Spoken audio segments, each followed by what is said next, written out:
All right. So image generators, we're probably talking about some DALL-E stuff. A lot of ChatGPT, GitHub Copilot, Claude, Google Gemini. Oh, Perplexity. Yeah, we were talking about that one recently as a team. Hey Ryan, can I ask you to click the all responses on the bottom left of the slide there and kind of flip through some of these maybe? Let's look at the raw data a bit, and we'll go back to the word cloud as folks are finishing up here.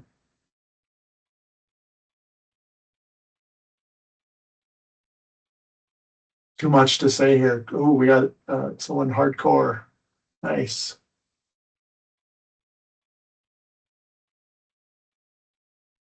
And the value, why was it important? Speed, and complexity. Oh, thanks, Dan. Noted. Amazon Q.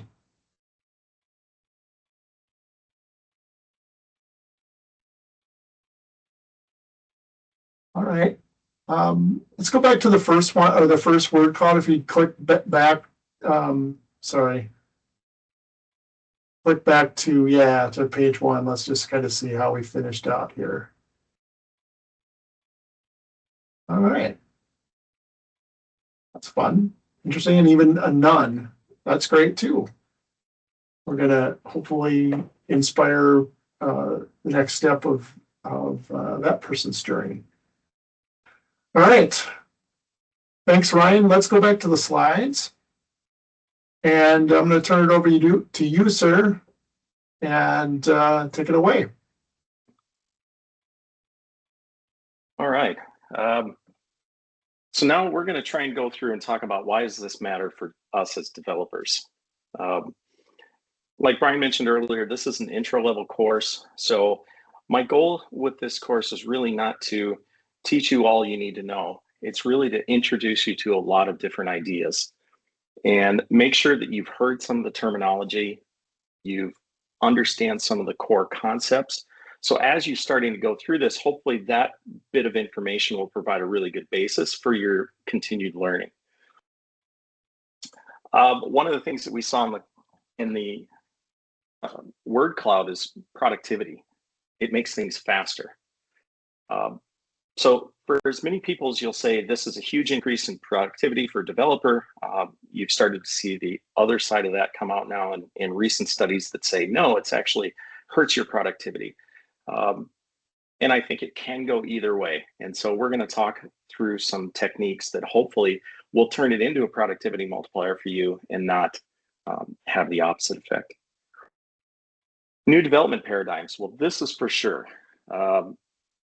How much time will you actually spend writing code versus directing a model to write code? That's a huge shift in the way that we think about producing software today. So I've tried to back this up with a little actual verifiable fact, because one of the things that we'll talk through is how AI can hallucinate or just make things up, right? That's a common problem. In fact, this trust gap, only 33% in this study trust AI accuracy. And it seems to be declining. And I think that's as more people try it, the more times they see something, a hallucination where things get made up, that hurts trust. So we will talk about techniques on how to reduce that and how to overcome that as an issue, and just acknowledge that as a potential side effect of what we're doing.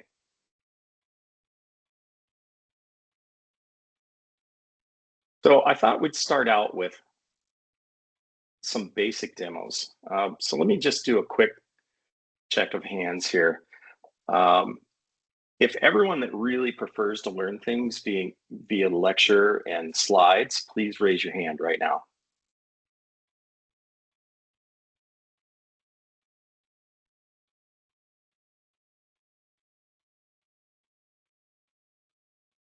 Okay.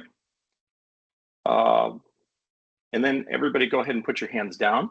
And then those of you that prefer to to look at code or actually get in there and get your hands dirty, please raise your hand now.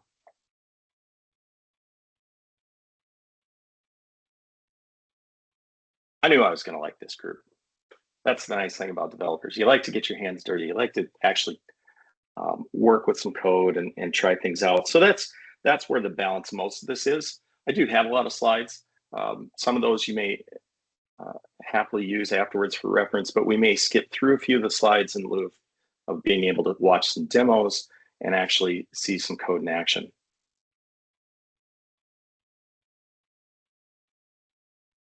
So to that end, I'm going to switch over here now.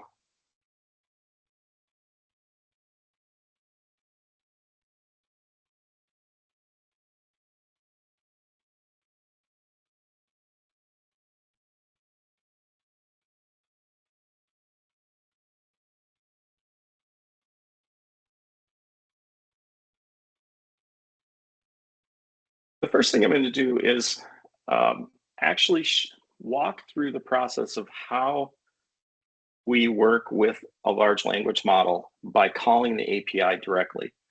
So you can think of this like you're sitting at the chatgpt.com site. How does that work? I type something into a little text area at the bottom of the screen and I hit the submit button. What's actually happening? And so this is just a little REST client built into VS Code here. And for developers, you might recognize this. You've probably used things like this in the past to call your own APIs. We're going to make a simple post HTTP call here. We're going to pass in our API key, and we're going to pass in a couple of basic pieces of information, the name of the model that we want to talk to, and some sort of message. So in this case, our role is user. So there's really kind of 4 roles in here. There's going to be user, which is us, a person, assistant, which is the AI, and then we'll look at system and tool a little bit later. So we're just going to ask the AI a basic question here. What's current weather like in San Francisco? I need temperature and conditions. So when I send this request, I get this bunch of information back, but the meat is right here. It's this message object. And the content in particular is what I'm interested in, because this is the text that would be showing up inside that web page. I'm unable to provide real-time information or current weather updates. Well, that's because when these models are trained on the huge amounts of data that they're trained on, there's a particular date at which that information cuts off. So the company that trains the model decides what that cutoff date is going to be, and anything that happens after that is not a part of this model's training. Therefore, it really has zero awareness of anything that happened after its cutoff date. In all of these models, you can actually send a request. I'm going to send this request here. What's your knowledge cutoff date? So for GPT-4o, its cutoff date, look at that, was October of 2023. So it's approaching 2 years old. So this model has absolutely no awareness of anything that's happened after October of 2023. So if you've used GPT.com lately, you'd say, oh, well, yeah, it does, because I ask it questions all the time about current events, and it's able to deal with that. So let's investigate how that works. And just for fun, let's see what the GPT-5, it's super old now. It's exactly a week since it was released. It was released a week ago today, and its cutoff date is October of last year. So almost a year old already, and it was just released a week ago.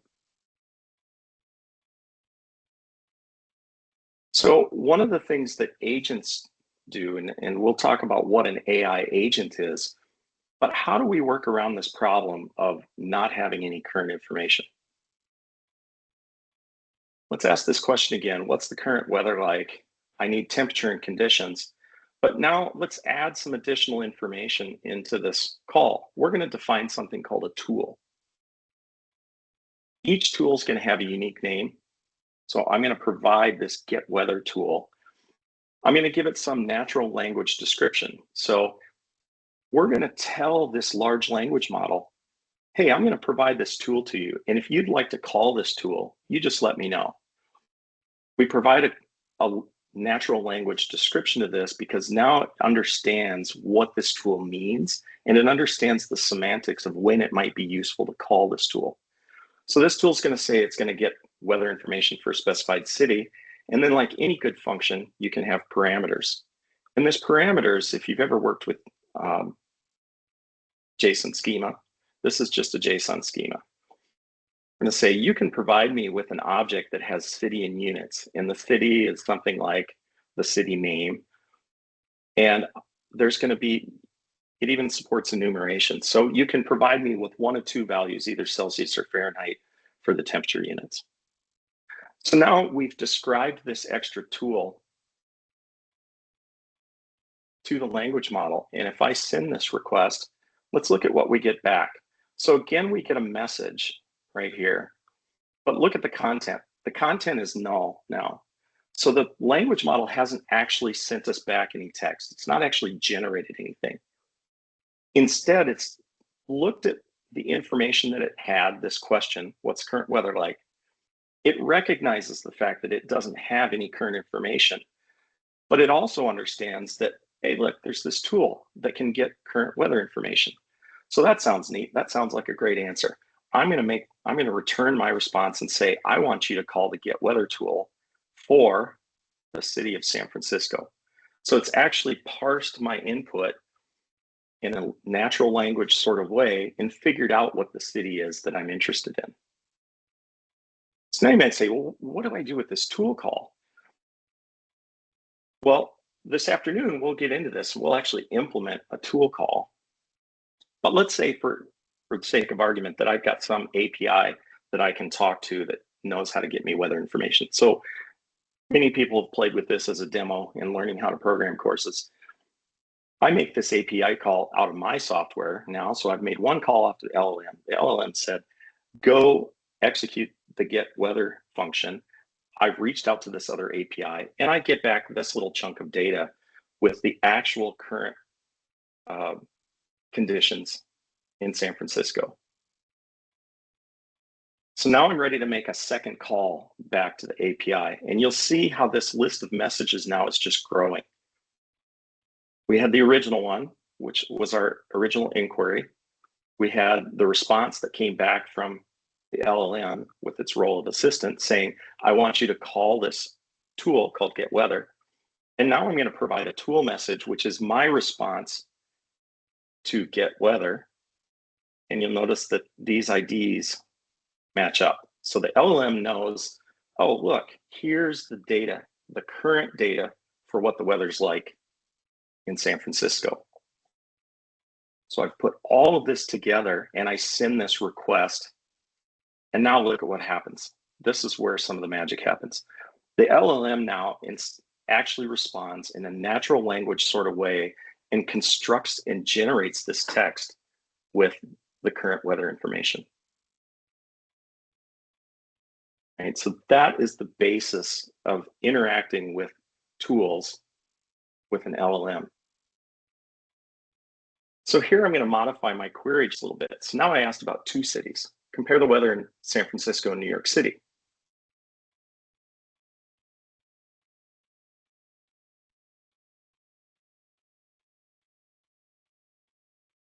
So when I send this request, assuming it ever comes back, it's got the live demo blues. We're waiting. We're waiting. Now I get two tool calls back. One for San Francisco and one for New York City. So again, now I'm going to do the same thing I did before, but I'm going to hit that weather API twice. And I'm going to send back two tool responses. One that corresponds to the first one and one that corresponds to the second one. So let's see what sort of response it can generate for us now to compare. New York City's warmer with a temperature of 88. It's a classic case of chilling in San Francisco while New York is bringing the heat. Do you notice anything different about the tone of this message? It's really kind of corny. So one thing I've slipped in here in this very last one is I've slipped in the idea of a system message. So previously we were starting here and sort of going down, but I slipped in this system message and I gave it some instructions. You're a terrible comedian who makes awful puns and weather jokes. Every response must include a cringeworthy, weather-related pun or joke that makes people groan. So now this one request at the bottom incorporates the three fundamental concepts of an AI agent. A system message, which is setting the ground rules for how generation will take place. It sets things like the rules of the game, the tone of the message, other bits of information. We have the idea of context, which is we have all of these messages that go back to the beginning of the conversation. So all of this message, all of this information together represents the context that's available to the LLM when it generates the response. And then we've looked at a couple different instances now of tool calls. So the idea of context, tool calls, and system messages really are those are the three fundamentals of how AI agents work. So as we go throughout the rest of the day, think back to this demonstration, and hopefully that will give you a much better picture of what's actually happening below the surface, and you get a little more technical understanding of how these things work.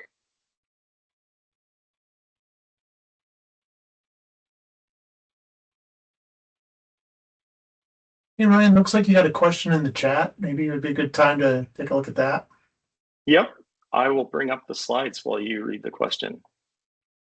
So it says, does the system message apply to all the assistance responses in a conversation, not just the first assistant response, right? Yeah, and that's an interesting thing to understand. Large language models, okay, I'm going to say this, and then I'm going to caveat it right away with that. Remember, things are changing quickly. So this actually changed as of about a week ago. But large language models don't have any history. They don't have any memory. All they know is what's contained in that single API call. So the only conversation history it has is what we provide when we send that API call. So when you saw that array of messages, that was the complete context that the LLM knows about. So in that case, in that particular example, yes, that system message applies to that entire conversation history, because that's just one piece of many that were inside that API call together. But the thing about AI agents is that system message may be changing per call. So it's important to understand that the LLMs don't have any memory. They only know what you send them in that single call. So if you send them something slightly different each time, you'll get back a slightly different response each time. And so agents will make use of that technique to get a much more targeted response for whatever the scenarios that they're working on. That's a great question, though. It's an important concept to understand. So that's a great segue. What's the difference between just an LLM by itself and an AI agent? So we've seen how large language models can generate text. They operate on a single request, single response. So they don't have any memory.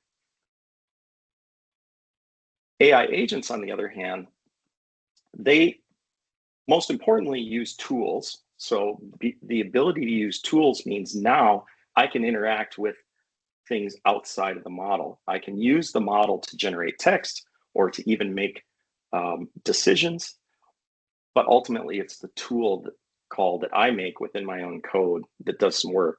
So it's much better breaking down complex tasks into smaller steps.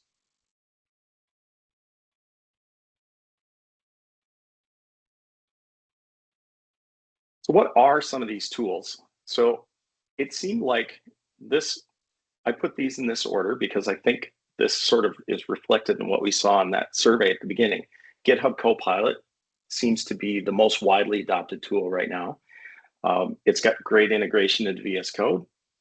So a lot of people are exposed to it that way. I did see at least one person in there mention Claude. So they provide their own, Anthropic provides a tool called Claude Code, which is fantastic. If you haven't used it, hopefully you'll try it after this course. Conversational AI. So this is, things like going here to gpt.com or to claude.ai and just working directly with the model. There's all sorts of other tools. There's a ton for everybody that's got an idea. They've got their own tool. Cursor, Windsurf, Aider. The list goes on and on. Tons of tools. So what are they really good at? So they're good at, in terms of what's useful to a developer, code generation is an obvious one. This one is one that I think is probably the most compelling to me, and that's code understanding. So in my role as a consultant, one of the things that often happens is I come into a project long into its lifespan, and they're usually very large, very complex projects. And one of the things that's always been a difficult task is trying to really comprehend that large, complicated code base. Agents are way better at this than humans. This is one of the places where they really excel. So pointing in one of these agents at a huge code base and saying, explain this to me. If you really, if you're looking for a good time, sit down with the source code to GitHub Copilot, which is open source now, and point one of these coding agents like Claude Code at it and start to break it down and have it explain it to you. And it can go through this giant code base and really break down step by step exactly what happens when a request is passed in and all of the steps it goes through during that pipeline. Really interesting exercise. And also transformation tasks. These are great for things like migrations, refactoring, simplifying, cleanup tasks. They're also very, very good at repeating patterns. So, I'm sure we've all had the experience of jumping into some old code and you can see distinct phases that it went through as different people had different ideas and maybe developers came and went. And you find inconsistencies in things like error handling patterns, validation. Every time you go in, you see a different pattern. Their large language models are super good at picking up on these patterns and being able to replicate them consistently. So if you want to try and apply consistency across an existing code base, they're really useful for that. What are they not very good at? Well, we talked about context a little bit. Imagine that array that I had about 8 messages in, extending now to thousands of messages. Eventually, the model runs out of room. So you take something like Claude Sonnet. Right now in production, it's limited to 200,000 tokens. Tokens is a mathematical representation of part of a word, it's a whole topic in itself, but you can roughly think of tokens exchanged for text. So what happens when you hit that token, when that context limit? Well, the API call gets rejected. It just flat out comes back with a 400 response and you can't do anything about that. So agents have to work. One of the things that's actually the most complicated in building one of these agents is you have to manage that context window. Reasoning boundaries. Eventually you provide so much information to the LLM that it may struggle to come up with an accurate answer, or you may get hallucinations. So there are boundaries there, and that it gets better with the newer models. Or you might have specific things that are very unique to your domain. So these are things, large language models are trained on public data, anything they can scrape off the internet, legitimate or otherwise, you can argue, but they consume everything they can find. Well, if you have something that's private in a private repository, it wasn't able to find that, you may have very domain specific information. And so we will look at some techniques on how to deal with that. Practically, Gen AI, it's not a replacement for people. It does probably make every developer nervous that, is this thing going to replace me? I don't think so. That's my personal opinion, but you can take it or leave it. These things do require some human insight. So verify what you get back. Verify and understand the outputs. Don't accept them blindly. So I want to show just a brief demo of how these agents work. For those of you that may not have ever seen one or used one,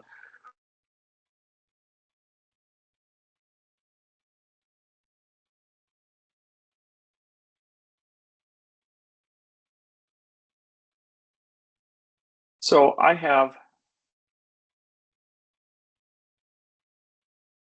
a little stub here, and what I want to do is build a little utility function that can validate a password. So I've opened up the chat interface here. This is GitHub Copilot. There's 3 modes in here that are kind of confusing when you first get in here. It all started out with the ask mode, the original version, just you could ask it questions. This was nothing more than the web interface. This would be just like if you went to chatgpt.com and typed in a programming question. It shows you some generated code. It's your job to copy and paste that into your editor. The next iteration that came along with was the idea of the edit mode, which in today's world I find to be kind of useless. It would actually take the ask mode, it would copy and paste for you. That was about the extent of it.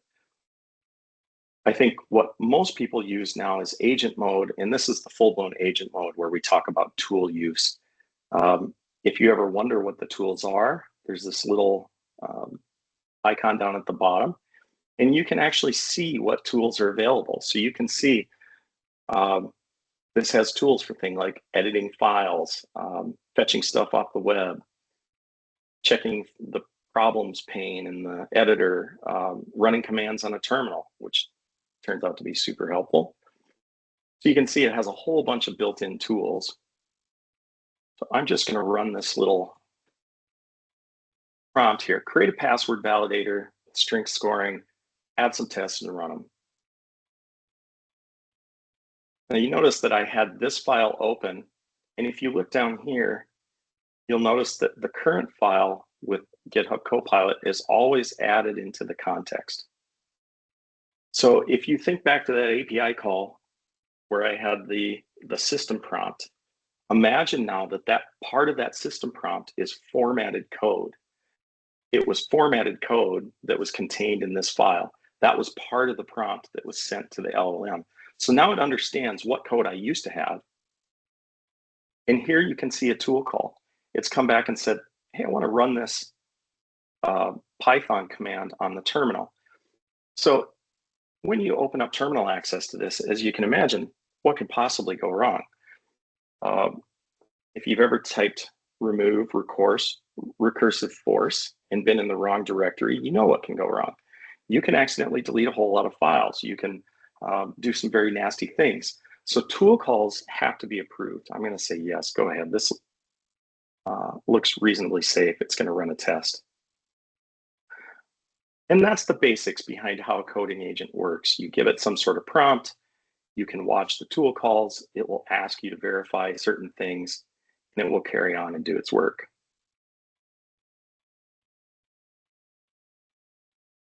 I'm just going to undo those. I'm going to use this / command / clear. That's going to clear our context window.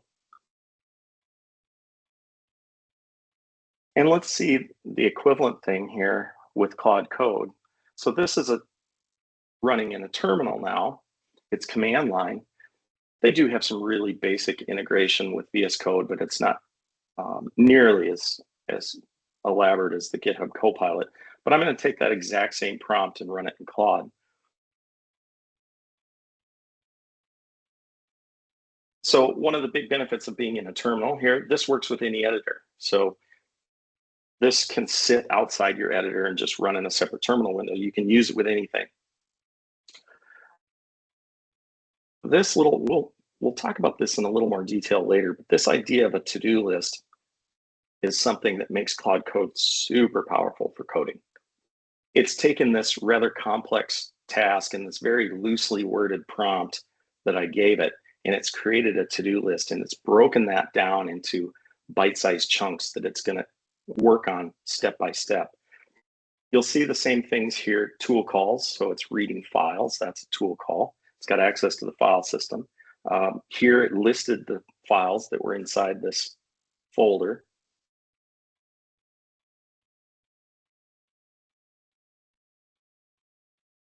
And then it's going to go about actually creating the code. So two kind of different experiences. Try them both. You will find a personal preference. The biggest thing I can tell you, having used both of these extensively, GitHub Copilot has been tuned to be very conservative. It goes in very small steps. It wants lots of confirmation. It's a bit like a dog that needs constant patting on the head. The advantage is it's much safer, much slower, it's easier to follow. As you get more advanced with the tools, that constant feedback, the constant prompting tends to get a little irritating. So I prefer Claude Code just because you'll spend more time trying to rein Claude Code in. It's a bit more like riding a wild horse. It sort of runs and does its own thing.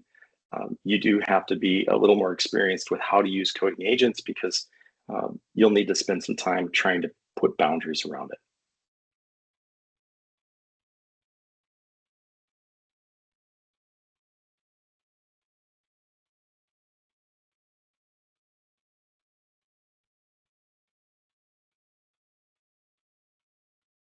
So generative AI is a tool.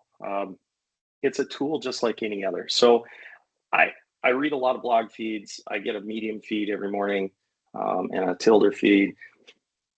And almost daily, there's one of two different stories. One, I wrote a whole app in a weekend. And I tried to write a whole app in a weekend and it's impossible. Yeah, those two themes come up nearly every day. First of all, if somebody tells you, I can write a whole app in a weekend, it's probably clickbait.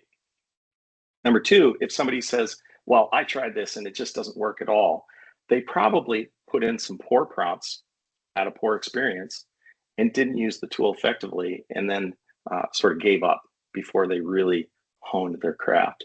So this is a tool that you have to learn, you have to work on, you have to practice. It is not something that you just pick up and flip a switch and everything is great. We took a look at LLMs versus agents.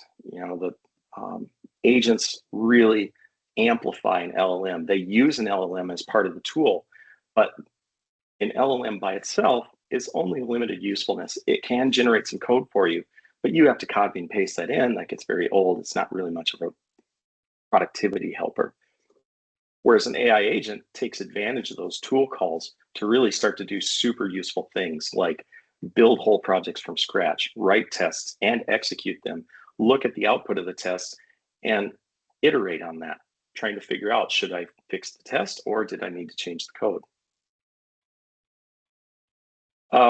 Start simple and scale up. So start with basic prompts. You'll get basic results. They won't be great, but we'll try and give you some techniques here shortly on how to make those agent interactions better. And this last one I think is really important. AI can be confidently wrong. It will tell you something and it will look absolutely certain. It will sound super convincing and it'll be absolutely wrong. This happens. This is very real. When people talk about hallucination, that's what they're talking about.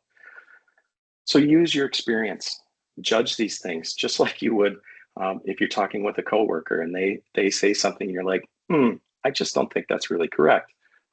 You need to take that same sort of approach with an agent.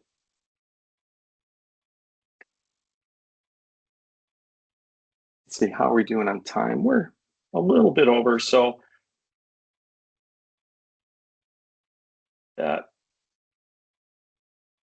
coming up next, we're going to take a look at, we're going to do a hands-on demonstration. So we'll talk about some prompting and how to make a little bit more effective prompts than that one that you just saw. And then you'll actually get a chance to try something on your own for the first time. So this is probably a good place for our first break before we dive into section 1, part B. Okay, so do you want to break first and give give folks time, or do you want to blend those together and with a longer time box, or how does this work for you, Ryan? Why don't we, while we have a little momentum here, why don't we get through the first portion of the presentation in the next section? That's going to set up the topic, and then I think we'll take a break, let everybody stretch a little bit, and then when you come back, we'll dive right into the hands-on exercise. And this one right that you're on right now, or the next? I am going back to the slides. So part of this course in the title, it promised prompt engineering. And prompt engineering became this huge explosion shortly after ChatGPT came out. In large part because the language models weren't very good. They were kind of amazing at the time, but compared to today's model, they were very poor. And so you had to be extremely good at how you asked the question to get a reasonable output. And so prompt engineering exploded and everybody wanted to be a prompt engineer. With today's tooling, it turns out you can be fairly bad at prompting and still get a pretty decent response. And agents are a big portion of why that is. Agents become much more forgiving and they'll let you get away with a pretty poor prompt and you'll still do all right.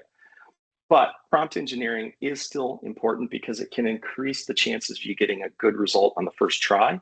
And what we're really striving for in using the tool is we all want to be able to write more code faster, and we want it to work, we want it to be quality. So prompt engineering still matters, just not quite in the same way. I'm going to introduce this idea of the CLEAR framework. So this is a concept that was pioneered by Anthropic.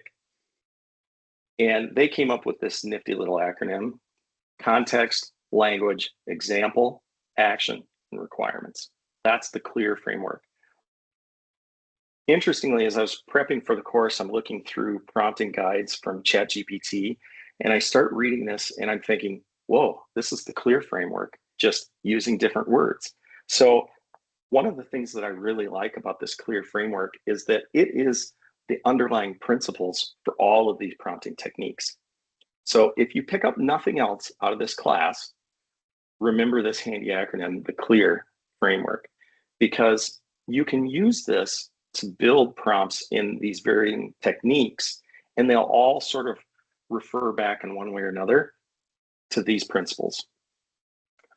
So context is setting the scene. So this is things like providing code. So when I ran that little prompt in GitHub Copilot, one of the things I did is I made sure that the code file that I wanted to modify was the active editor in VS Code, because that automatically added that file into the context. So now the contents of that file are available to the LLM as part of its context. Oops, I keep trying to click on things and it moves the slide, sorry. Language. This is more relevant when if you go directly to chatgpt.com and you're using a web interface. If you don't explain that you want Python, the LLM isn't going to know, and it's more likely to probably give you JavaScript back. Specifically providing language becomes less of an issue when you use an agent because it's inherent in the tool. The tool is going to figure this out very quickly. It's going to look at your project structure. It's going to very quickly understand that you're coding in Python, and it's going to make that part of the context internally. And you're not really going to have to do that explicitly, but it is still happening. So it's important to understand that piece of information, even if you're not the one providing it. Example. This one's very similar. So in one of the prompts that I have coming up, I'll provide an explicit example. If this input, then this output, and you'll do this too as part of your prompting coming up here. But again, this is something that agents are really good at. They will look through your existing code, looking for examples. They will try to find existing patterns, and add that into the context for you as examples. So that leaves action and requirements. These three, when you're working with agents, these first three, the C, the L, and the E, oftentimes you don't have to consciously think about this because the agent tool itself is taking care of a lot of that for you. You can always augment that, and you can always provide these pieces explicitly, and you may find that to be helpful. But most of the time with an agent, you're not going to do those. So it's going to really fall to action, which is a clear statement of exactly what you want it to do, and requirements. Requirements is really going to set the consistency and the boundaries. One of the complaints that I hear from new Vibe coders a lot is every time I do this, it comes out different. Every time I try building an API endpoint, it's different than the last one. That's almost always because they didn't include proper requirements in the prompt. And so it left everything very open-ended. And then when you do that, LLMs are pretty creative. They've been trained on millions and millions of lines of code. They'll come up with a different pattern every time. So action and requirements will be the two things that fall on you most often to make sure you get quality results. So as an example, here's a make a function. This is a really poor prompt. Okay, it lacks any context. It doesn't tell the programming language and the framework. No detailed requirements. I mean, obviously, if I pasted this into ChatGPT, it probably wouldn't even generate code. It would probably just generate a question like, "What are you talking about?" So this prompt on the other side is much better. Here's a great example of something that contains action. Create a password validation function. Context, I'm building a user authentication system with Python and Fast API, and requirements. So it doesn't have all of the clear, it doesn't have example, but it does have context. It has language, it says Python, it has action, and it has requirements. So this is a much better prompt, and you would expect that this could produce a much more consistent result if you did it several times.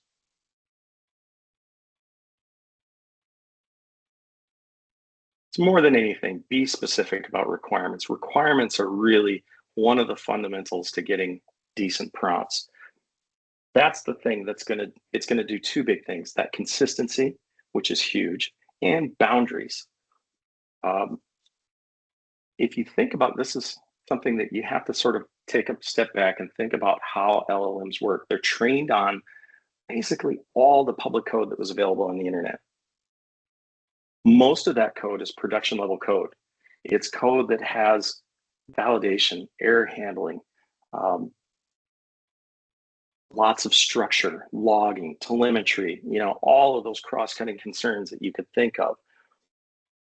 So it's not unexpected when it generates code, it does the same thing. It's all about the patterns that it's learned. It's learned this is what code looks like. So when it generates it, it's going to try and do the same thing. That can be really frustrating as a developer when you wanted to start out with just a simple implementation, and then you wanted to come back later and layer on things like logging. Okay, so that's another complaint that's very common with new coders to this technique, is that, oh, everything it creates is super complicated. All right, well, providing specificity and providing those requirements in your prompt is part of what sets those boundaries. One of your requirements might be focus only on a simple implementation. Do not include logging, telemetry, error handling, blah, blah, blah, any of those other things. Being specific about those requirements can make a huge difference in the output that you get. Specify your tech stack. We will look at some ways to be specific about this that you don't have to repeat in every single prompt, because you don't want to type this over and over and over. Yes, this is a React with the app using TypeScript and Tailwind CSS. Okay. Before I knew about the right way to provide that information, I used to type that over and over and over. And same thing about context about your project. So now let's talk about some specific patterns. These are patterns that come from ChatGPT's prompting guide, the code generation pattern. And we just saw an example of that. Create a thing in this language with this functionality in these requirements. and include. Now this is similar to requirements, but an extension. This really is setting a more clear boundary between what to include in the requirements and what to exclude. And you can try it different ways. You'll find that you may or may not get different results. A code review pattern. So this is really, again, one that I think is even better than generating code, is in reviewing existing code. Review this blank code for security vulnerabilities, performance issues, best practice violations. And so we'll look at how you can combine this with a persona, probably after lunch, and this can be a very powerful pattern for examining existing code. And then the debugging pattern. I'm getting this error. Here's the code. Here's what I expected.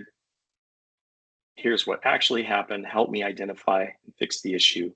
So again, if you break this down, you'll find that all three of these patterns follow that clear framework. You could go through each one of these and identify each one of those items out of the clear framework. So the next thing we're going to get into, this will be right after the break, we're going to get into, you'll choose a tool. So if you want to take a little time during the break, if you haven't already opened up that code space or cloned the repository and opened up the dev container in VS Code, go ahead and do that. You'll choose your tool, either GitHub Copilot, or if you're a fan of any other tool, you're welcome to use one that you're already familiar with. And we'll start with generating some actual code. We'll start simple, and then we'll iterate and refine those prompts to see if we can't get better, more consistent outcome. All right, Brian, let's go ahead and break here. All right, Ryan, here's what we're going to do is I'm going to put a timer on the screen so you can kind of see where we're at. And then when this timer runs out, we'll get it going again. So enjoy your break and in some old school video game action here.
All right, if folks can start rejoining the conversation here, we'll get ready to roll.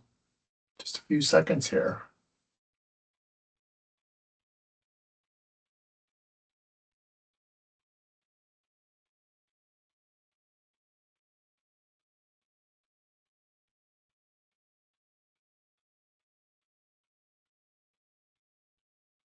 Ryan, whenever you're ready, go ahead. Okay.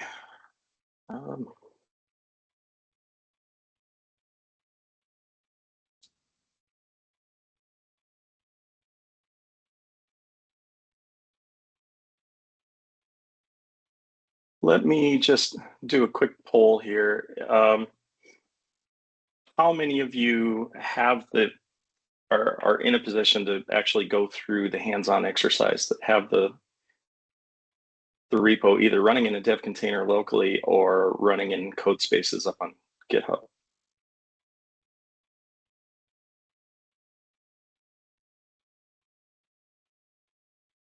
Wow, this is a short class.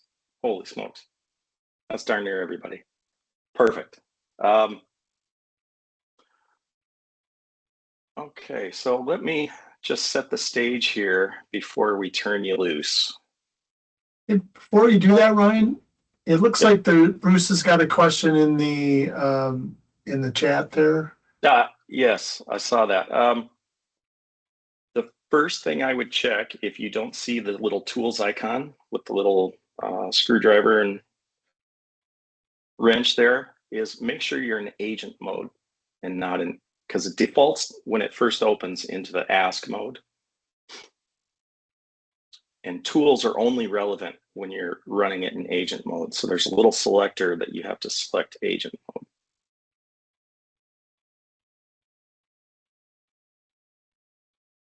mode. Because in agent mode, there are built-in tools that are part of GitHub Copilot itself. Sweet. I think got a thumbs up from Bruce. Was that actually the issue? Yep. Very good. I only know that because I've opened it many times and wondered why things weren't working the way I expected, only to realize that I had left it in ask mode and didn't shift into agent mode. So not super great user interface there. Okay. I'm going to actually open. So I'm going to open this. We're going to be inside the test repo in section 1, the exercise 3, the currency formatter exercise. So our goal here is to implement this simple format currency utility function. Now I've provided tests here. This is a TypeScript project. If you haven't ever used TypeScript projects, that's fine. AI is going to write the code for you. Your job here is not to write the code. Your job here is to write an effective prompt. Okay, so how will you know it works? Well, I've provided some tests here. So I've always kind of been a fan of test-driven development. I know a lot of devs are not, but I've provided you with a whole bunch of tests that describe the functionality that I'm looking for in this utility function. And you'll see that right now they're all failing. You can either run these on the command line. If you switch into section 1, currency, you can run npm test, and I can run them on the command line, or you can use the test explorer and look in here, and you can run these things inside the test explorer. And right now they're all going to fail because we don't have any code implemented. So your goal here is really just going to be to turn all of these green by using your prompts.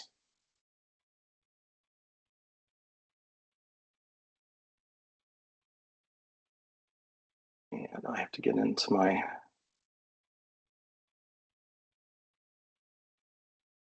correct notes here. And inside the README, if we open this in preview, you'll see that the core requirements here are what's implemented in those tests. You've got a stub here for the currency formatter. And for those of you that have already used the tool before and will knock this out in about a minute and a half, there's some extension challenges here that can push this just a little bit further. And I intended to provide a sample prompt, but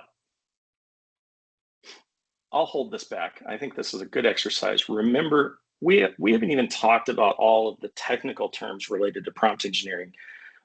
What we've seen so far, incidentally, is called zero-shot prompting, which is just give it a basic piece of information and let it rip. But we haven't talked about things like single shot, few shot, chain of thought. There's lots of technical terms for prompt engineering. What we've really done is lay down that basic idea of the clear framework. But if you see in this sample prompt, this is literally labeled with clear. There's CL, it's a little out of order, but EAR. Think about that as you write your prompt. I would encourage you, if you're first starting, write your prompt in a new text file. So just, open up a new text file that's empty and start with something. You can copy some of these requirements here directly out of the README file, but think about the format of your prompt as you're writing it. Think about what things you may have to provide. So, context and language may not be that important in this prompt, because the agent tool, as long as I put this file, currency formatter, in context, it's immediately going to understand that this is a TypeScript file. So I'm probably not going to have to, it's not going to hurt if I tell it that, but it's not going to be required. But action is going to be required, requirements are going to be required, and example usage you'll find to be quite helpful. So go ahead and do the exercise. I've got this exercise set up for 30 minutes. May not take that long. Maybe when you feel like you've either reached your goal or you're just tired of coding, please raise your hand, and that'll help us keep track of what progress you're making. For those of you that really don't want to follow along, I think what we'll do is I will jump into one of the breakout rooms, let's say breakout room number 1, and I'll actually go through this as a demo if you'd prefer to just watch me go through this. All right, any questions, just type them in the chat. I will try to respond if I have time. Otherwise, we've got a couple other team members in here that will also likely be able to answer questions that you run into. So reconvene here in this main room at 10:55 Central Time. All right. Yep, unless we get a response back from everybody after 5 minutes saying, I'm tired of this game, let's try it and move on. But I think everybody will probably really get into this. All right, so I can send out a broadcast message if there's a change in plans, but for now, let's go 10:55, and then I'll be staying in the main room, monitoring the main chat and helping direct traffic as needed. So, sound like a plan? Let's do it. All right. See you back in the main room here at 10:55.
All right, everybody, welcome back.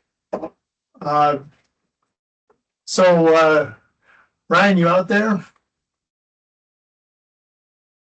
Yes, sir. So on-air production meeting. Next exercise we do, let's keep the demo in the main room, and folks that want to work independently can go off to the breakout rooms so that the demo gets captured on the recording. That's an excellent idea. All right. So it just occurred to me a few minutes into it that would have been a better approach for the recording's sake, anyhow. But I hope it went well. And let's shall we carry on?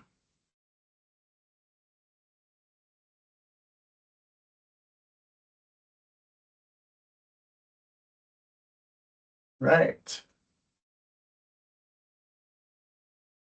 Okay, so let's sort of recap a little bit about the CLEAR framework and some common pitfalls in this. We've talked about this one a couple times, but I think it's important to keep coming back to, because I fall victim to it just like everybody else, being too vague. And don't say something like "make this better." Okay, that's a little bit of an exaggeration, but not far from some of the prompts I've seen. Giving it some specific instructions here: optimize for performance related to database queries and add caching. Okay, that's very actionable, and it's much more constrained so that you're going to get more consistent results. This is still going to be, well, I keep trying to highlight them, but this is still going to be pretty vague, and it's still going to leave a lot of variation. So part of that CLEAR framework is requirements. I find action and requirements to be the two keys. If you forget everything else in this course about prompting, remember action and requirements, because those are your constraints. That's the action is going to get you what you want, and your requirements is going to exclude things that you don't want.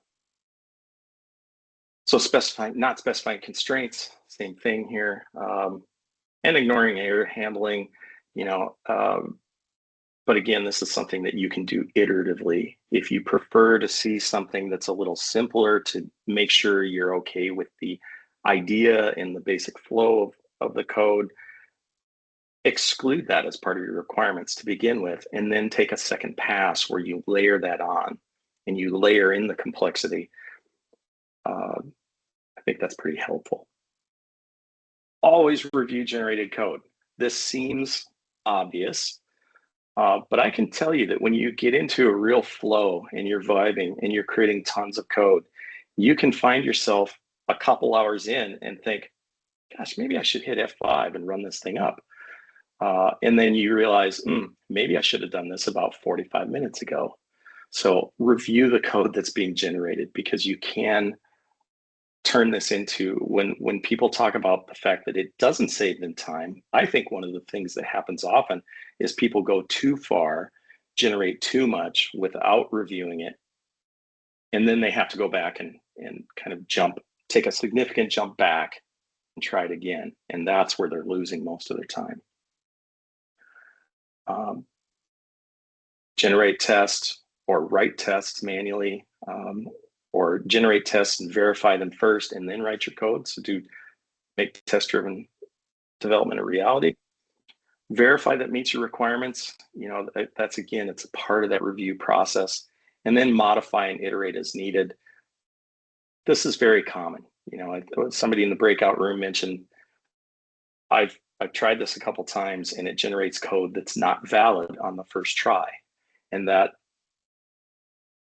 is in part prompting, and it's in part just a reality of dealing with generative AI, is that you may have to iterate on this thing a couple of times to get it where you want it.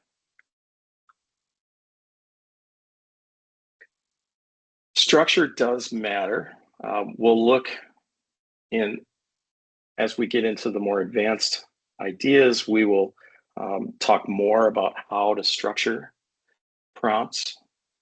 But I think, again, if you take nothing else away, fall back to this CLEAR framework and understand these fundamental pieces of information that the LLM needs to know: the context, the language, some examples, your action, and your requirements. If you remember those pieces, you'll turn out okay. And practice. This is a tool. It doesn't work on the first try. It doesn't work on the 50th try. You know, I've spent probably the last 7 months vibing more than writing manual code, and I feel like I'm just now getting to the point where I'm really pretty effective with it. So it does take practice. My dad used to say it's a poor craftsman that blames his tools. So don't try it twice, declare it dead, and then give up. Continue to practice, and you'll get better at it. We've sort of reached the end of what we had for section 1. And we're doing pretty good on time, honestly. In fact, we're slightly ahead of where I was hoping we'd be. So we do have some time now for Q&A. If you'd like, go ahead and raise your hand, and then maybe Brian can call on some people to unmute. Sure. Sounds like a good plan, Ryan. So, Dan, you're first up. Go for it. Cool. So not having played around with this at all, the one thing that wasn't clear to me, and I didn't take time to look it up, how do you refine something? I've got a function that it built. I wanted to add that caching layer. I never got to that because I was trying to get some other things working. Sure. So the answer to that is to continue your conversation. I like to tell people that haven't tried this before, think of your agent like a junior programmer. So if you were going to pair program with a junior programmer, you'd follow a very similar kind of pattern. The first thing you'd tell them is you would try to keep it reasonably simple, right? Because they are junior, maybe they're just starting out. So you'd give them a clear instruction, and you would try to set some requirements. That's your action and your requirements. And then they would do something, and it would be okay, but not perfect, not great. Maybe there's errors, maybe there's omissions. Well, what would you do with a person? You'd give them some feedback.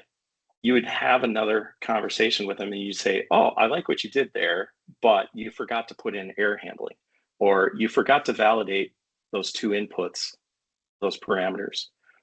So in the tool, what would happen is it would finish everything, and then it would just stop. It would be done. You know, these agents will reach a point where they've done everything they can think that there is to do, and they'll just stop.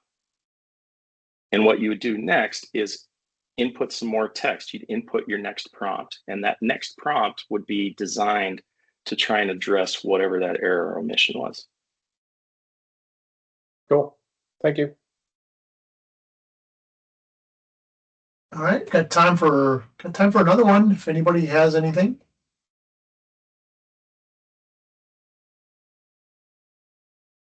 All right, Jacob.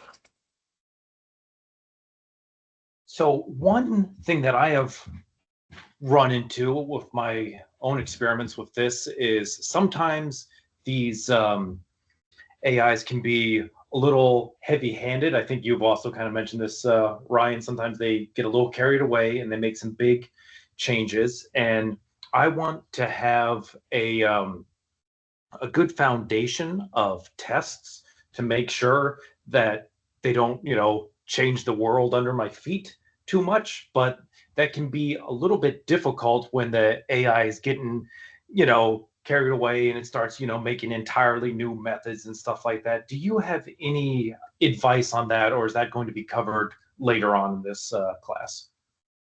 That's a great setup, because yes, I got some material on that actually in the next section. So that's a great segue into the next section. Yeah, I like to talk about the different personalities and agents. And one of the things that I think people appreciate about something like GitHub Copilot, there was a point at which, well, in the early days of it, you could buy it for $10 a month, and you got basically unlimited usage to every model, right? And you knew that wasn't going to last. So there was a very particular release where they did 2 things. One, they locked down most of the models and gave you a limited number of calls to them. But the big thing that I think came along with that is that they drastically changed the personality of the agent. They reined it in tightly. So GitHub Copilot will not go and make as, okay, it will still change things on you. That's its job. And it wants to please. These agents are people pleasers. They will give you an answer, right or wrong. They will give you an answer. They will never come back and say, I just don't feel like it. But GitHub Copilot has much tighter controls over how much it will do. It forces you to approve tool calls manually. So far, they haven't added as much. There are some tools that you can say, yes, go ahead and do that for this session.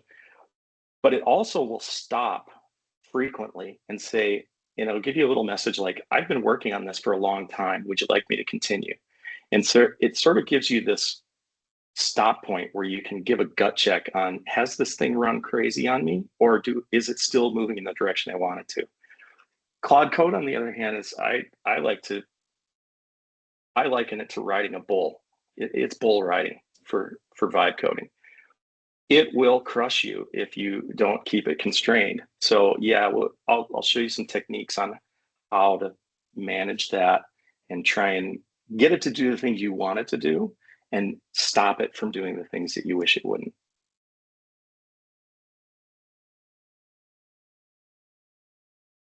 All right, well, I think it's, how's everyone doing? Are we feeling good? Do we need a quick break, or should we dive into some of the material for section 2? How about All we in do favor this? of a break, or Raise your hand if you'd be in favor of a break right now, and we'll see if we can get it, if there's a majority.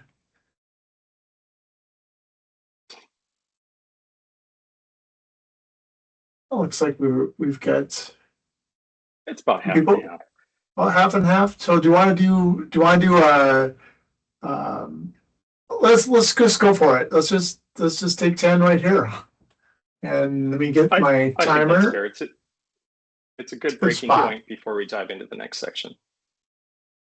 Let's get let's get our countdown going here. And let's see. Wait for the ad to play. And we'll see you in 10 minutes. Thank you, team.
All right.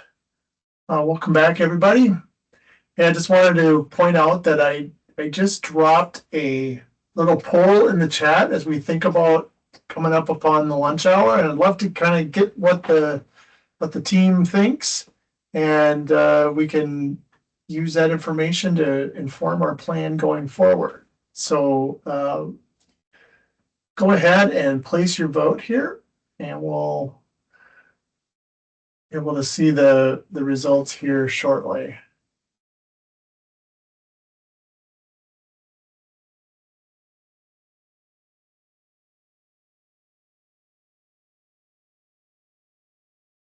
So you're seeing what I'm seeing. It's populating live. Looks like 30 minutes and no preference is good. So we'll just, it's like no one's said 15. So Ryan, I think we'll just stay with our original plan. It looks like. Thanks Just for like responding. We drew it up. Yep, just like we drew it up. Thank you, team, for responding. All right, sir, back to you.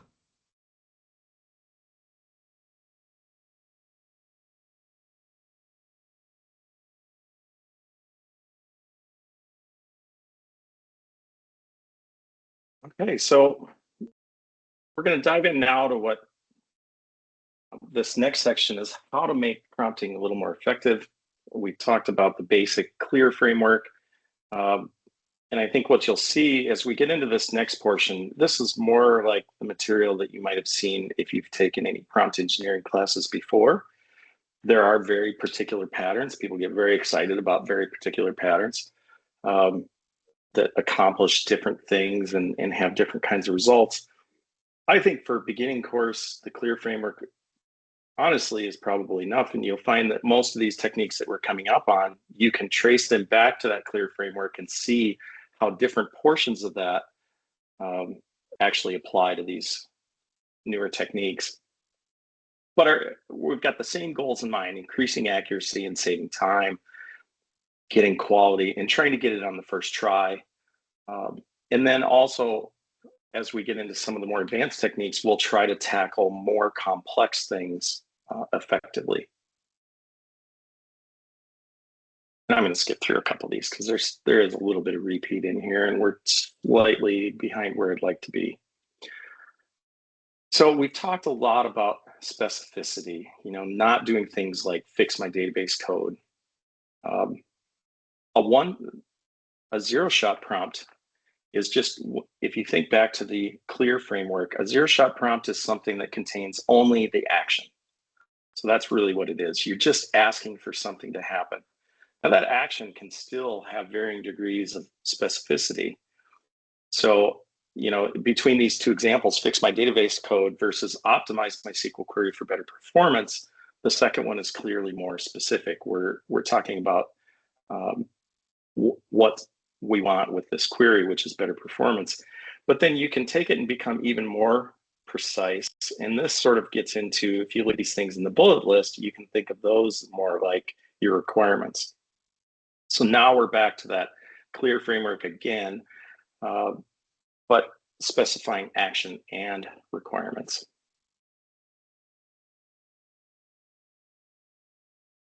The technical precision pattern here, again, you'll see these things, a lot of these came out of ChatGPT's guidance, so they have a similar kind of structure to them. Create a blank using this language and framework and with these requirements. So, but why do we make it more specific? So that's kind of an important thing to understand. Reducing AI hallucinations, okay, that's one thing. You want it to be correct. Saving time, so you want it to be correct on the first try, or you want it to be very close. So when we talked about how many times do you have to iterate, how many times do you have to kind of pull it back on the right path? You want to minimize that if you can, because that obviously stretches things out. And we want to be able to tackle increasingly complex tasks as well. So one of the ways we can do that is with being very specific. So the C in clear, the context setting, that was really important, because if I do something without any context, create a user authentication function. Okay, well, imagine somebody comes to you, some product owner says, I need to authenticate. You're like, great, how? I bet you could rattle off, many of you could rattle off 20-minute discussion on what do you mean by authentication? How are we going to do it? Who's going to have the owner? Who's going to have the user? Who's going to provide identity? Is it OAuth? So that's the same kind of thing happens with AI. If you don't provide any context, you're just going to get a hopelessly generic solution. Whereas with really good context, you can get something that's much closer to production ready and very specific, that matches your architecture. So that second example there, we're going to use JOT tokens, we're going to use in-memory session, we're going to use Postgres for the users, whatever that context is for your particular problem, if you provide that, you're much likely to get a better result.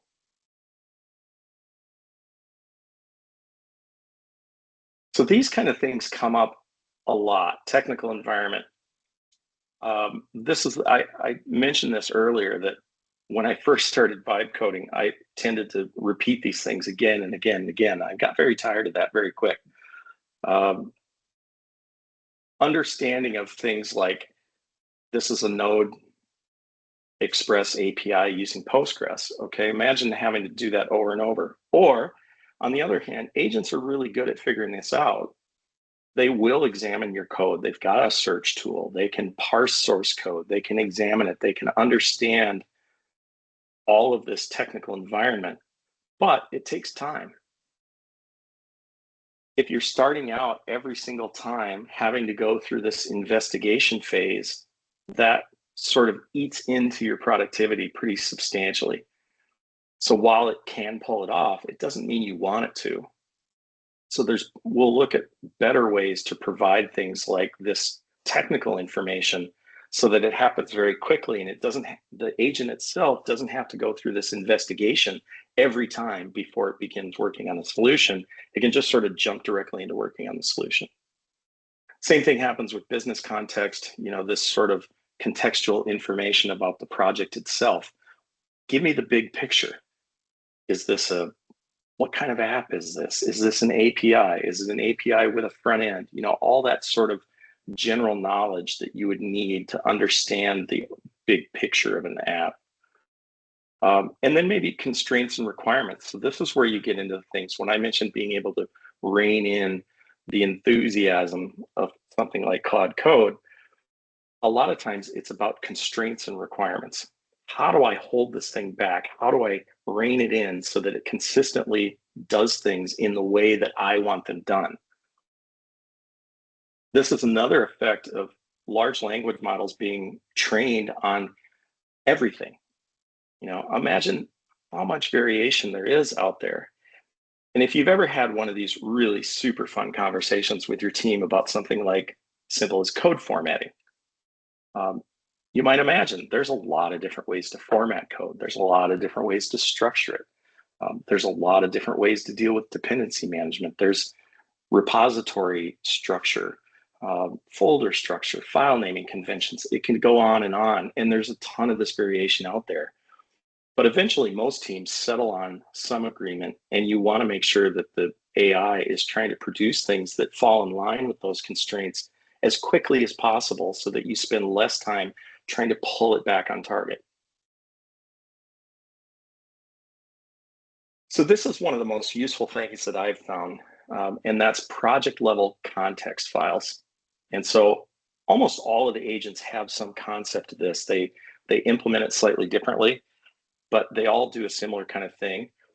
GitHub Copilot has this convention. You put it at the root of your project in a folder called .github, and you create a markdown file called copilotinstructions.md. This is just a markdown file.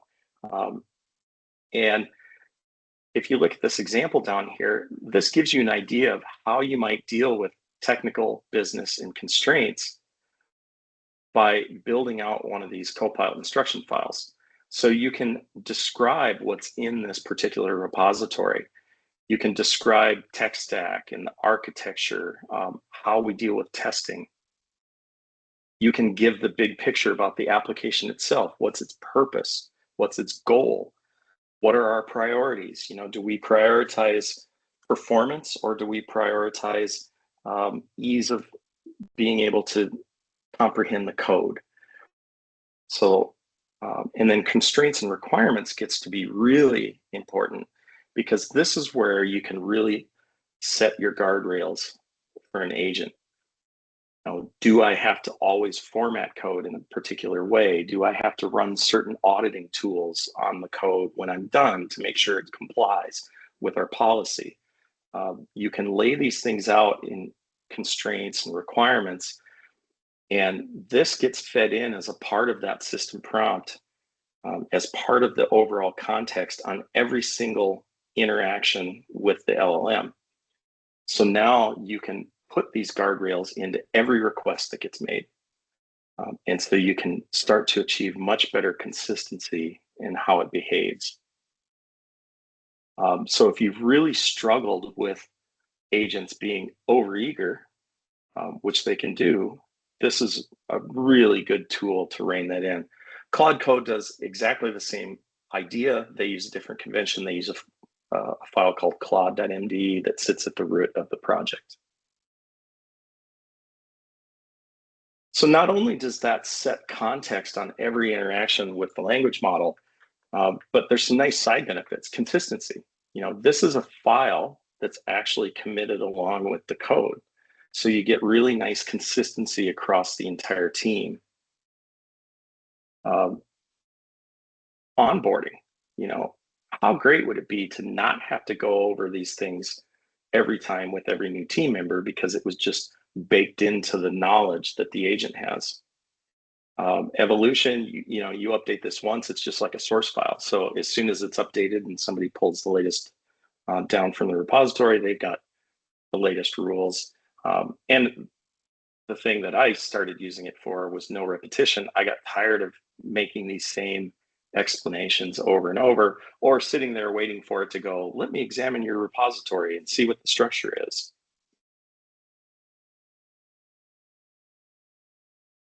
Yeah, Ryan, we got a question in the chat from Dan. Want to take a look at that real quick?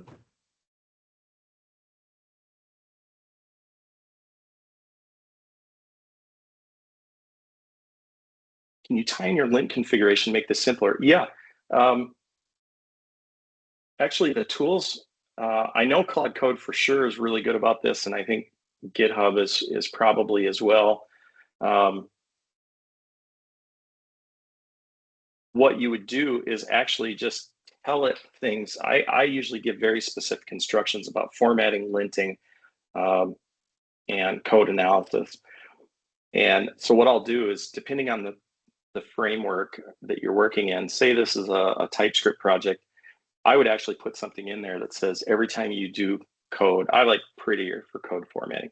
So I'll put in a requirement in here that says all generated code must be formatted with prettier.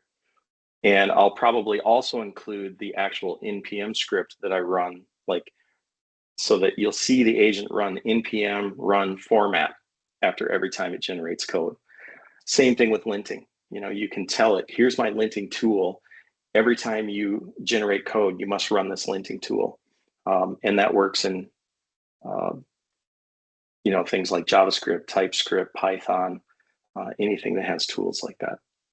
So you can give it specific information about tooling that's built in, or, you know, you can script this stuff and then tell the LLM, I want you to run this script every time you do something. And they're quite good about following those instructions. Can you have it, though, use your ES? So, for example, in Node.js, you have an ESLint rc.json or YAML.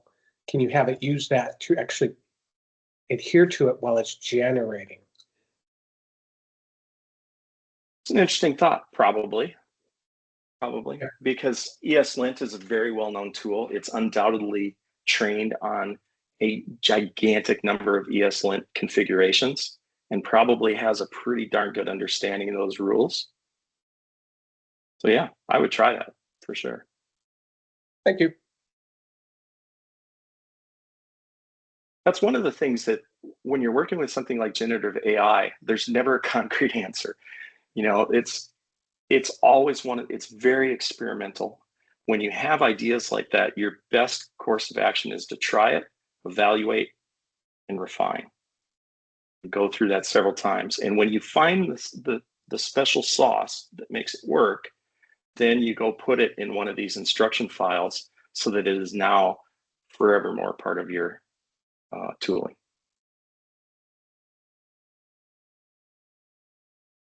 So now we're going to talk about role assignment and the power of the persona. And I put this in a little bit at the beginning with that system prompt that said you have to respond like a corny comedian. That was the idea of a persona. Excuse me.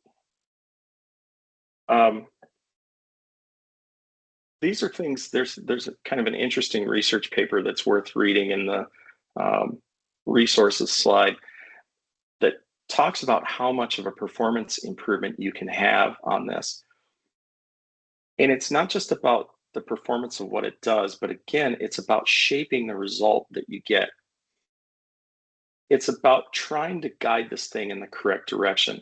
So if I gave somebody a story related to authentication, I'm probably going to tell them to focus on things like proper security, proper implementation, or maybe very specific frameworks that it needs to use. So I want somebody working on that problem that has a lot of experience in that area. And by giving the LLM this idea of a persona, you can actually get better results on the first try. So if you don't tell it, act as a senior software architect, or act as, let's say our authentication example, act as a security-focused developer, amazingly enough, by telling it that it's a security-focused developer, you get better security-related code. So this is the kind of thing that you can include in a particular prompt, maybe a reusable prompt, or one of the areas where this is used really heavily is if you decide to build your own agent, or if you're building some software that actually uses an LLM internally. This is a huge part of how you make those things work, is that one of the very first things you do is you develop its persona, and you tell it, this is your role, this is how you're supposed to act. Claude Code just released a new feature that's really interesting in this area. They just released it a few weeks ago, actually, I think. And it's called subagents. And this is actually a structured way to do this role assignment. You actually create one of these prompts. So you take these 3 examples here. You can set up 3 subagents, and you tell each subagent what its persona is.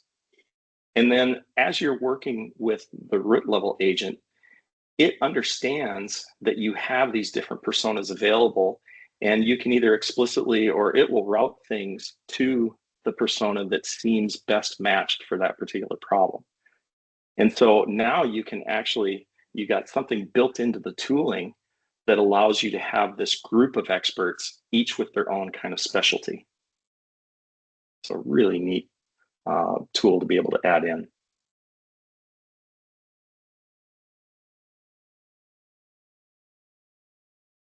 So this is the first, this is actually the first slide. So here we're, a couple hours in, and I'm introducing the first slide that is more of a formal prompt engineering idea. And that's because I think in the day of agents, I honestly believe that most beginners are almost better off not diving straight into the patterns, but having some time to just work with the fundamentals and do some experimentation. And then as they become more seasoned, then really start leveraging these very specific techniques. The problem with trying to leverage a specific technique without any experience is that often you don't understand exactly when it's the right pattern. And so many times what will happen is you'll try to use this cool pattern because you saw it in the prompt engineering course, and it turns out it wasn't exactly the right one for the job, and you get worse results, not better results. So that's why I really emphasize more on the CLEAR framework for getting started, because it's just sort of a multi-purpose tool. It's like the Swiss Army knife of prompting. But I do think it's important to understand that there are these specific patterns and try to begin to understand when they're useful, because as you get more seasoned, you'll start to refine your technique a little more. And it also helps as you're reading. You know, you're going to be doing other research, you're going to be doing other learning, maybe you do another course. It's nice to have this breadth of understanding of what techniques are out there, so that when you hear that, it sort of clicks in your head like, I remember what that is. Few-shot prompting is an idea that came out of this citation in here is in the, I don't know how far that goes, but it's too far to find, but it's in the references that you can look back at later. There's a really seminal paper that was written on few-shot prompting. This was before many of the advances in large language models. So this is probably in the GPT-3 era. And this paper examined the idea of giving examples. So providing examples is what few-shot prompting is. So if you correlate that with the CLEAR framework, one of the things, the E in CLEAR was example. So if you have something that has an action, only the E and the A, that's few-shot prompting. The action tells it what you want to do, and the examples help it get better at producing that result. So this is particularly well suited for applying consistency in patterns. So things like validation, prompt or validation of, say, API parameters. So let's say you use something like fluent validation and you have some sort of filter and you've got this very specific pattern that you want to plug in. Every API call should have its payload validated in this way.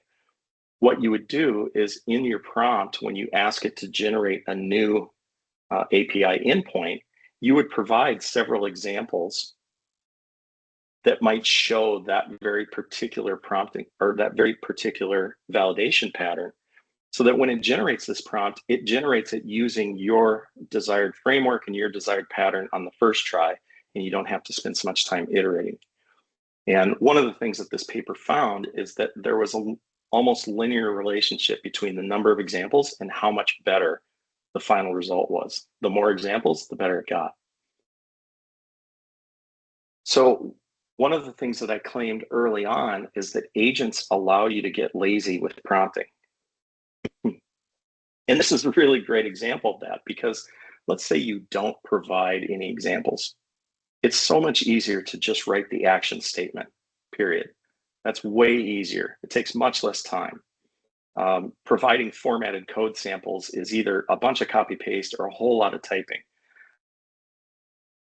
The agents will generally do a pretty good job of examining the existing endpoints, identifying that, oh, it looks like you have this pattern where you use fluent validation and a filter to apply validation to an API call, and it will probably do it anyway. So it may few-shot prompt for you. But it doesn't always work. It doesn't always find it. And if you've got a code base where you don't have a lot of consistency, it's sort of a roll of the dice on which one of the patterns it's going to pick up on and try and replicate. So that's where few-shot prompting can really have quite a bit of an advantage, is that in providing those specific examples, you're really strongly guiding it towards a very particular solution, not just a general solution.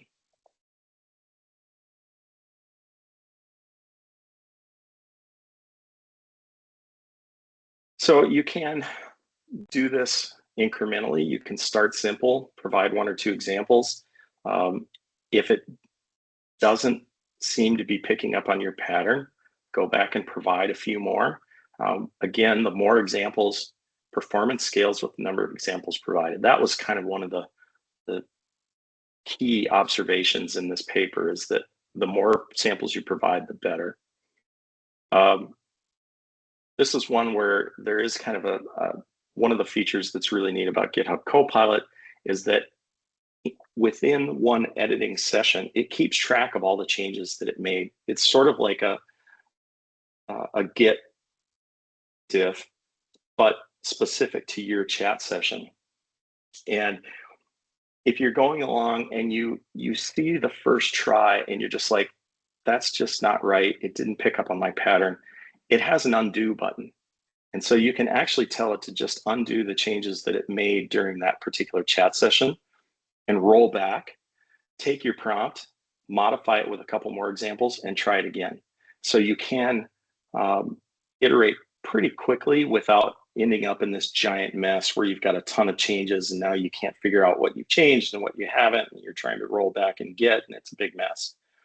You can leverage the tool there to just say undo, and then the opposite end of that is once you get to a place where you're happy, you can click the accept button, and now it wipes clean and starts tracking over again. So you've sort of reached a checkpoint. And so you can use that apply and undo button as a way to manage this session and not spend as much time having to jump way back, like, oh, I need to just undo all of my changes in Git because I've just made a mess of things. So leverage the tooling there to try and make that process a little smoother, that iterative process.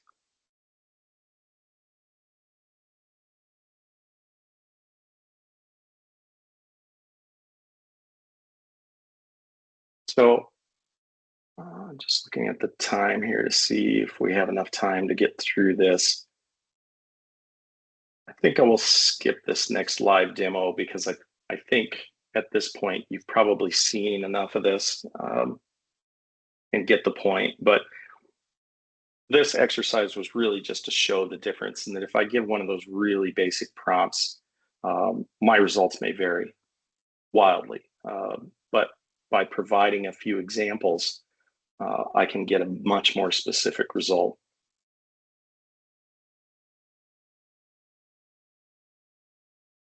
So we did talk a little bit in the earlier session about structure. And I mentioned that the structure that was in that early template wasn't really there to help the model. It was really there to help the student to understand the CLEAR framework. But there are things you can do with the structure of your prompt that do help the LLM. And one of the techniques that's been shown to provide improvement is using XML. And this is not proper XML. These are more like XML-like hints that you put in the prompt. So you can wrap portions of your prompt using these XML-like tags to improve the parsing of the prompt by the language model so that it has a better understanding that everything within this section is intended to provide context, whereas everything within this other section is intended to provide you your role or your persona. And it may seem like that's a subtle thing because language models are extremely good at understanding contextual information in natural language. So generally, they will figure this context out anyway, but it has been shown by research that providing these XML wrappers actually makes them just slightly better at understanding how to break down that prompt into various chunks of information. And so this is not a technique that's often used when you're coding with an agent interactively, but this is a great technique if you do build something like your own agent, or if you're using something like a prompt template library where you've got a bunch of pre-written prompt templates. You can use this technique to make the outcome of your prompts a little better. So this is an example where you can see that the stuff that's inside here is really not, it doesn't look like your traditional XML document. Not everything is an element. There's just a lot of big chunks of text, but those different chunks are delineated by these elements. So this is an example where we're using context and role and task, aka the action, the requirements, constraints, and output format would be an example of an example. So this is really, again, it's falling back to that clear structure. I've got context in the form of context and role. I've got my action here in the task. I've got my requirements and constraints. And I've got examples, which is here's how you should provide output. But using these, again, will improve the performance with most language models. So this is the kind of thing that's really good for things that you have saved. And we really haven't talked about that. I do have a slide coming up where we'll talk about how to pull this off in some of the agent tools. But if you're not, even if you don't use the built-in support in the agent tools to record your prompts, I encourage you to do so, especially when you're in the learning phase. When you're first starting out, it is sometimes very difficult to remember why yesterday you got great outcome and today everything is terrible. This will happen. You'll go through these ups and downs where today is great. I'm on it. I'm getting great results. And then you'll do it the next day and you'll think you're doing exactly the same thing, but you'll change your prompt slightly and you won't be getting as good as results and it'll be very frustrating. One of the ways you can counteract that is record your prompts and record the outcome. Keep a little diary of this for a couple of weeks and then review it periodically. And that's a great way to learn how to refine your prompting technique.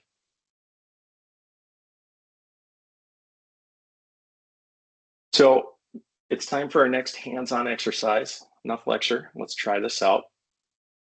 In this exercise, we're gonna do another TypeScript exercise. We're gonna build an in-memory cache that has automatic expiration, so you've got some time to live. It can support generics and TypeScript, and it has all the basic cache operations. Similar to the last, I'm going to provide you with some built-in tests, but I would encourage you to try some of these additional techniques now with your prompting. So try out something like ViewShot, maybe give it an example with a set operation and a get operation and tell it what it should return. Or you can try typing up your prompt in a text editor and then just wrap a couple of your sections in the XML tags to see on an exercise that's simple. To be honest, you're probably not going to see a huge difference in the output, but I think it's good practice just to reinforce those ideas. So let me show you where this code is.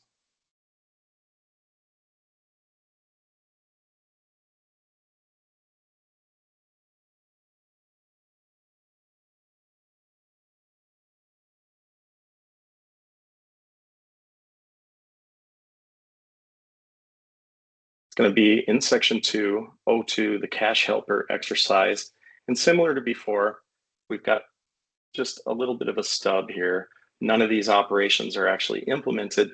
And then we have a bunch of tests that have to be satisfied. There are some hints in here on ideas, things to consider in your prompting. What methods are being tested, so you can look at the tests. What do they return? How do they work?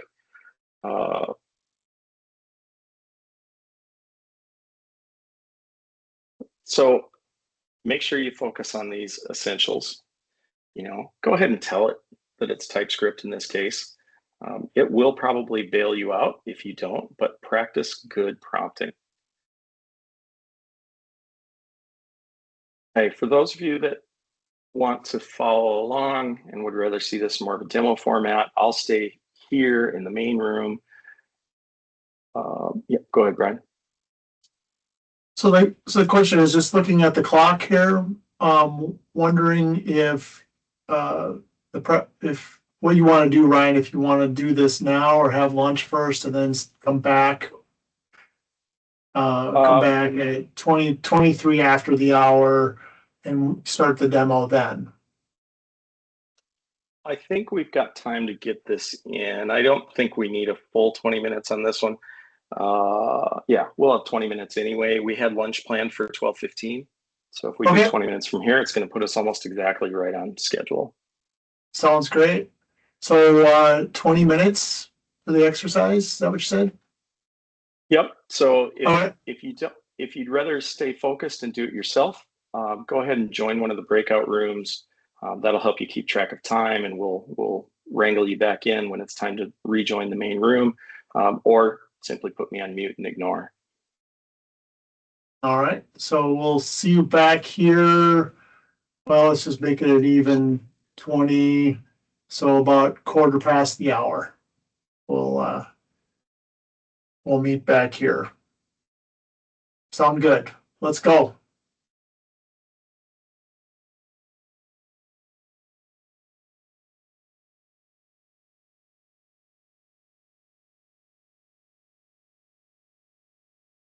So it's a little, by staying in the main room, it's a little tough for me to tell who's hanging in here and watching along with me or not, but I will ask before I start here, give everyone an opportunity to jump in here with any questions you have before we dive into this.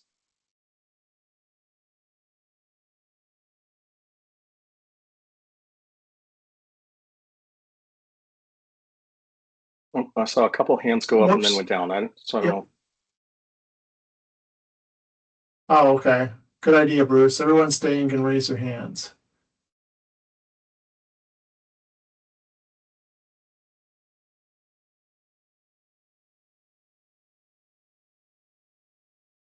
Okay, so it looks like the majority of the class stayed in the demo area. So good enough.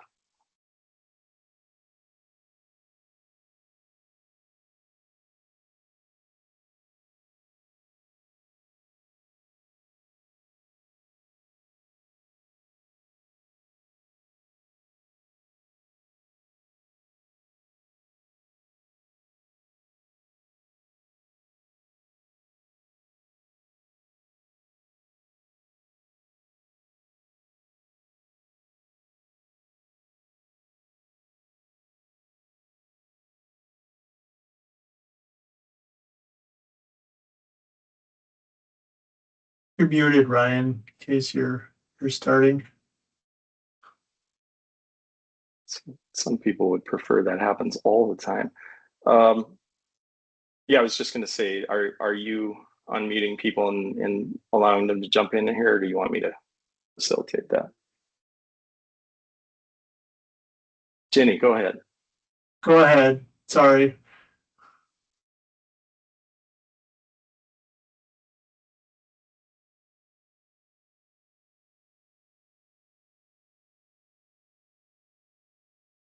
I don't know.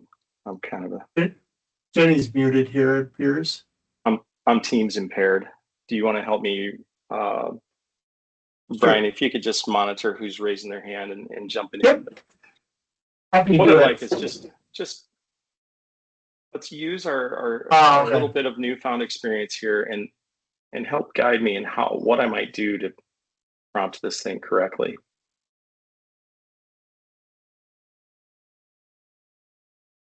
I'm going to look at my requirements first of all.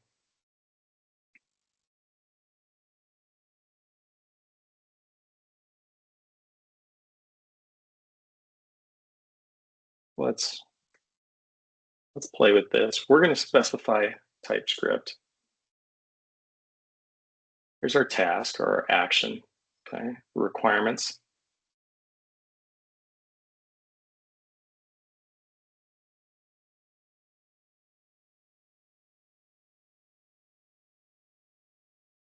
I'm going to put some interesting constraints on here to see if it can get this right on the first try. So I'm gonna slightly constrain this to not allow it to hold any type T, but to hold TypeScript primitives. Storage, what are we going to use? Let's just say memory.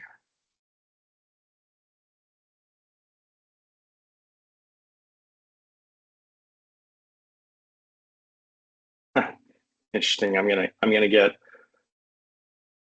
AI directed autocomplete for my prompt.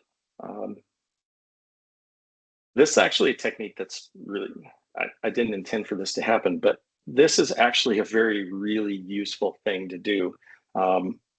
particularly if you're building reusable prompts or if you're building prompts to be used inside your own agent. Improving the prompt, if you're going to reuse a prompt a lot, it becomes even more important to make the prompt work well.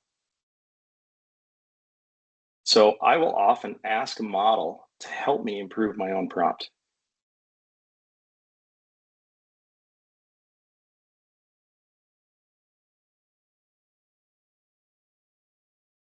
So I might take something like this. And let's just throw this into ask mode.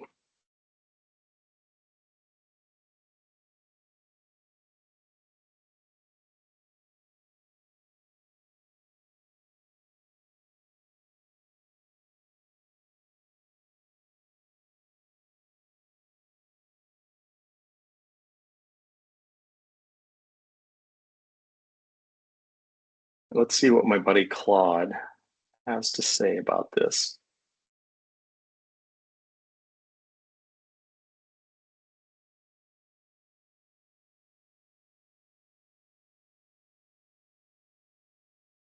Let's see what it suggested. Oh, well, look at that. It's not done what I want. So this is an important case where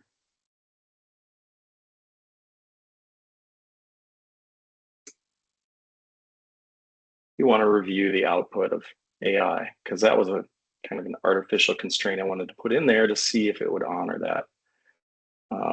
Use a map to store things in memory. We're going to use set timeout for our time to live. That looks great. I've got all these basic cache methods. I can set, get, has, delete, clear, and get the size. That looks great. Clear timers when they're deleted, expired, or the cache is cleared. Yep, that looks good. Avoid memory leaks there. So this is a technique that you can use, again, especially on reusable prompts, is when you're not getting the result you want, ask AI how to ask AI. And it's actually very good at writing prompts. We've got some edge cases in here and additional accept timeout IDs. Yeah, that looks great. Let's put this thing back into agent mode. I haven't tried GPT-5 mini at all, not ever. So this is living on the edge here. I'm going to open this file and make sure that it's in my context. So you can see that down here. Another nifty thing about GitHub Copilot is you can manually add all sorts of things in. You can search for particular files here. So if you have, when I talked about how agents are able to find examples, but sometimes that takes time. Well, you may have examples in your existing code, so you can actually just add those files manually in here. So if I wanted to add the test files in there, I can add specific files, and that's a great way to provide examples without having to actually type them. Let's enter our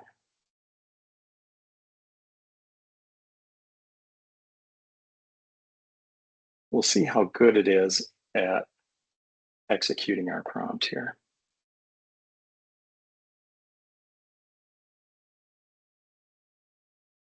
So while that's chugging here, any comments or feedback or questions about the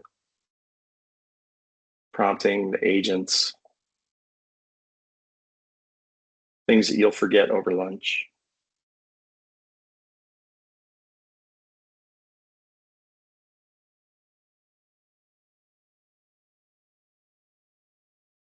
Go ahead, Travis.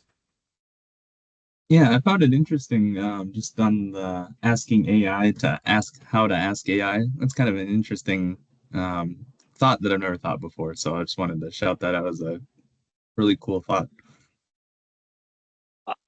I'll be the first one to say I'm sure I stole that idea. I think from one of the guys on our team actually, that said, "Hey, I was having trouble with my prompt, so I finally just got frustrated and went to ChatGPT.com and asked it how to make this prompt better, and it was so much better, and it really worked."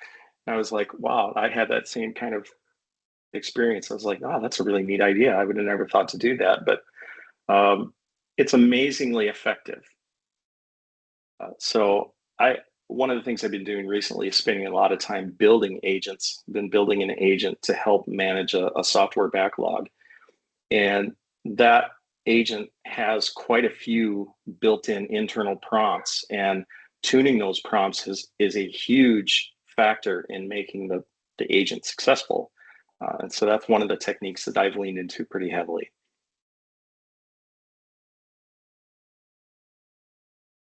I'll come back to that actually after lunch when we start talking about MCP servers, and I'll extend on that idea even further.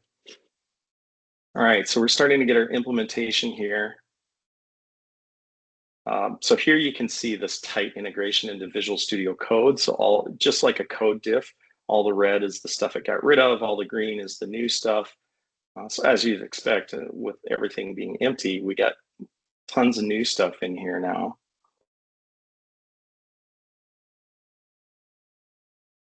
And I didn't even prompt it here, but it's picked up on the fact that there's tests. So it's going to try and run these for me. I can actually just run these in here. And it did manage to pass all of the tests on the first try, which is great. And now, like most agents do, it will give you a summary of what it did. In fact, wow, this is more of a summary than I've ever seen. So apparently GPT-5 is better at providing summaries than GPT-4.1 was, because this is something that used to be kind of a standout in Sonnet. But I see they've done a good job here. So if I were not happy with this first take, I'm scanning through this code and I'm like, oh, wow, this is just totally bad. I could click this undo. I could massage my prompt a little bit and try it again. If I'm happy, I can sort of checkpoint here by saying keep. And now I've committed those changes and they're sitting here waiting for me in my Git changes.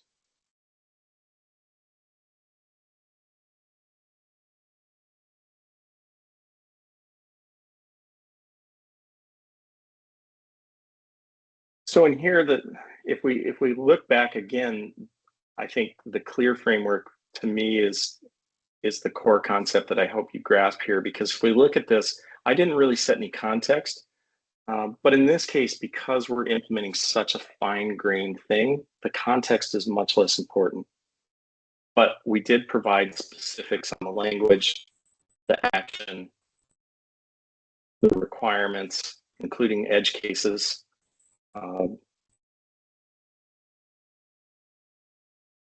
additional implementation deals is kind of an extension of the requirements. And examples, we provided a stubbed out implementation. So it did have an example to start building from.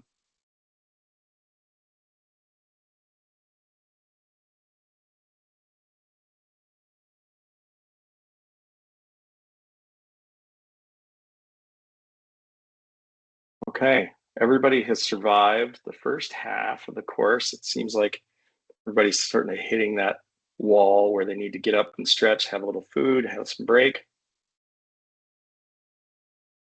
I will stay on here for a couple of minutes before I break for lunch, just in case anybody has any questions. You're welcome to stay on and have a chat. Otherwise, we'll see you all back 12:40. 12:40 sounds perfect, Ryan. 12:40, we will regroup and dive into the next section. All right, here we go.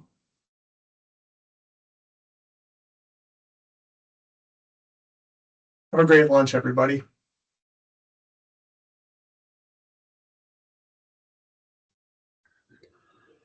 Hey, Ryan. Yeah. I'm trying to get that Claude extension or interface set up that you were showing. So instead of using Copilot, I can play with that. Did you have to install like Claude command line and get an account and all that set up outside of VS Code? Yes.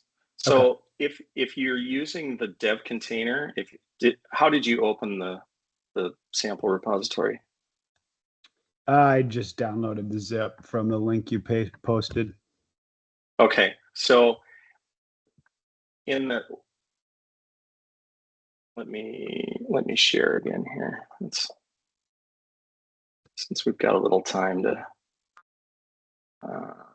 actually just going to share screen here so you can see the whole. So one way that you can do this that makes life a little easier. Do you have a GitHub account? Yep. So if you go into the repository, there's the big green code button. Yep. You can select, mine looks a little bit different because I've already created the code space, but you'll have an option to create a code space for main. It'll actually just take the main branch on this. And then it will open this in another tab. This will actually open an instance of VS Code inside the web browser. And it will build a thing called a dev container. And the dev container is, it runs a Docker container that's all scripted out to install all the tools and install all the helpers. And so basically does all the setup is fully automated for you. So once you open, the very first time you open it, it'll take, say, 6 or 8 minutes probably to get everything installed, but it's going to install all the tooling. It's going to install all the NPM packages, and Claude will actually be available within the terminal window inside this dev container, and it's already installed. So the first time you run it up, it'll walk you through this little process, and you can either use a Claude Max subscription, which is $20 a month for the Pro, which gives you actually quite a lot of access. You can do a lot of play for $20. Or you can use an Anthropic console account, which is where you buy API credits. So if you just want to play with it a little bit, you can buy as little, I think, as $6 worth of API credits and then create an API key, and it will ask you to enter your API key here. Okay. And that will allow you to use Claude Code directly in this dev container. Very cool. Yeah, that saves you most of the hard work of getting set up. If you try the Claude Max account for $20 for the first month, you'll just log in with a web browser. It's very easy. Do you use those code space dev containers on the regular? Is that how you guys operate? I use dev containers a lot. I usually run them locally. I have a tool called OrbStack on my Mac, or you can use Docker. You have that, or Rancher Desktop, any of the things that are available for running containers. Yeah. But that's a feature that's built in with Visual Studio Code, and it allows you to define this file that has a base Docker image. So in this case, I built it off of the Python image and then just added a bunch of tools to it. And so when this container runs up, all these terminals are running inside the container that have my tools installed. So it's a nice way to have a consistent tool set amongst the team. Yeah. And then you'll have yet another fun thing to fight about within the team of whether you use a dev container or not. So you got that going for you. And then you could put like Claude credentials right in that, so everybody's using like the same key or something. I imagine you could. It's so easy. The first time, the only time you'd have to put the key in is when you rebuild the container. Okay. So you probably could just allocate keys to team members if you want to go that route versus the subscription. It depends on how much you use it. I use the Claude Max 20x subscription, which is $200 a month. It's pretty spendy, but I think last month I used almost 16 million tokens, which would have come out to about $280 in API fees. So I actually saved a little bit by going with the subscription versus buying API credits.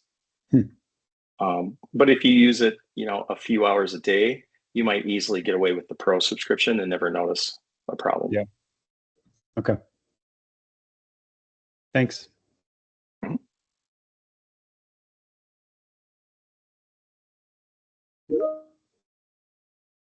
Hey Ryan, I made a breakout room called Trainer Hangout. You see it?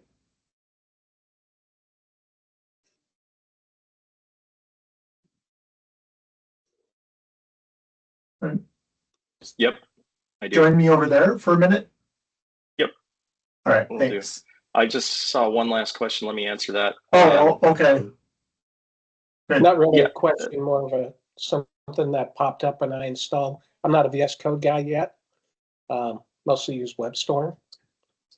So Yes, the VS Code Dev Containers extension, that's exactly what I use on a daily basis. It talks to whatever you have that runs containers on your machine, and it has all of the tooling built in to find the dev container and automatically start it when you open that folder. And yeah, that's exactly it. You use the dev containers extension in VS Code if you're using that. And when you open in code spaces, it's basically doing the same thing. It's just hosting the container up in the cloud instead of on your computer. got it. All right, I'm going to jump over to the instructor hangout here for you, and then I'll see you all back here at 12:40.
Oh, go on.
Well, welcome back, everybody. Hopefully you got a good stretch, a little bit of food. I'm just going to ask anybody that's back already to just go ahead and raise your hand. I'll repeat that every few seconds here, just to double check. Good, looks like nobody's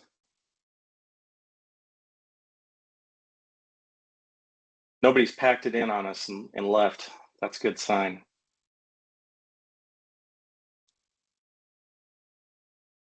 Okay, let me just make sure I'm in the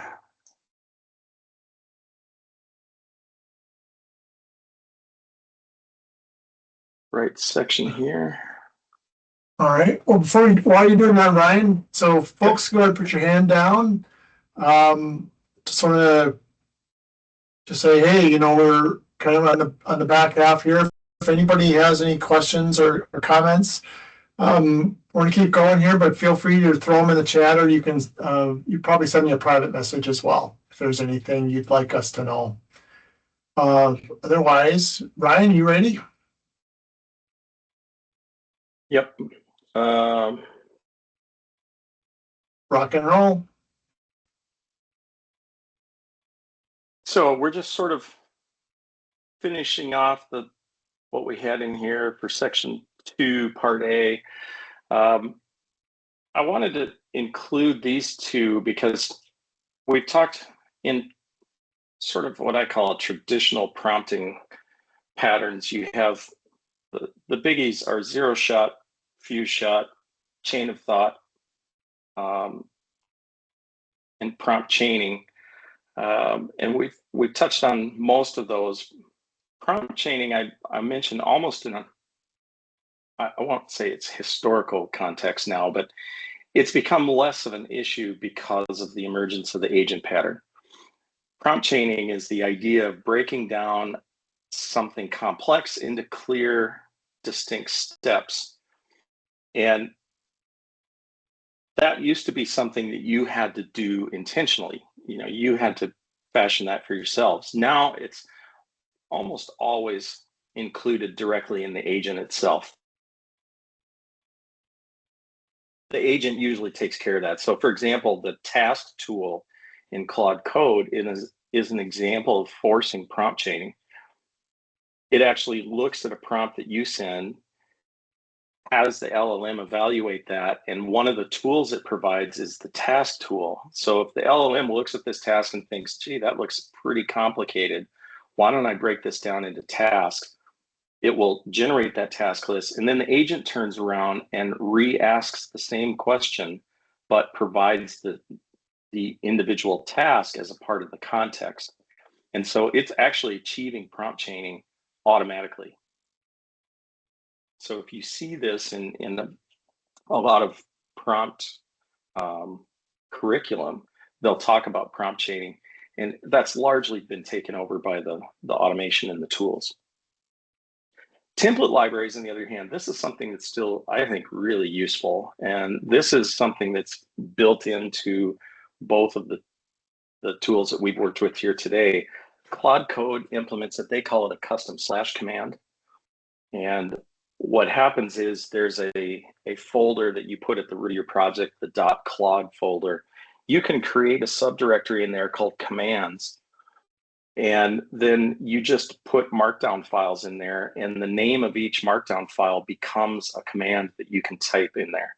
So if you have a command called API endpoint, you know, you could create a file called API endpoint.md, put your instructions in there, put your prompt in there, and Claude Code allows you to provide arguments, only a single one, which is kind of a shame. But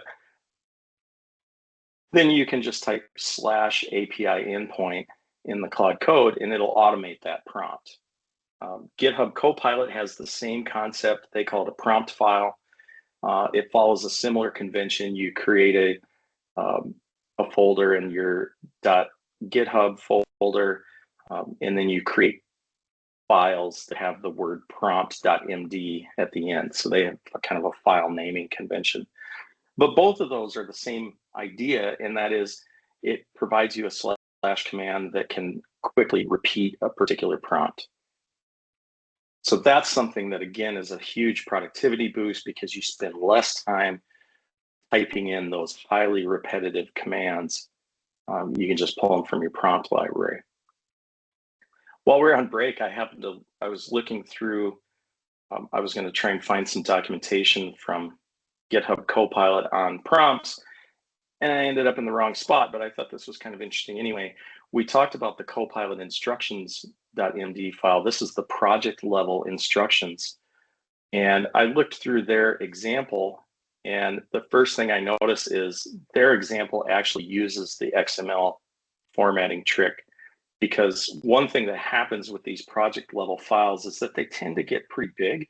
You find all sorts of things that you wish it would do, and you want to throw them all in your project level file.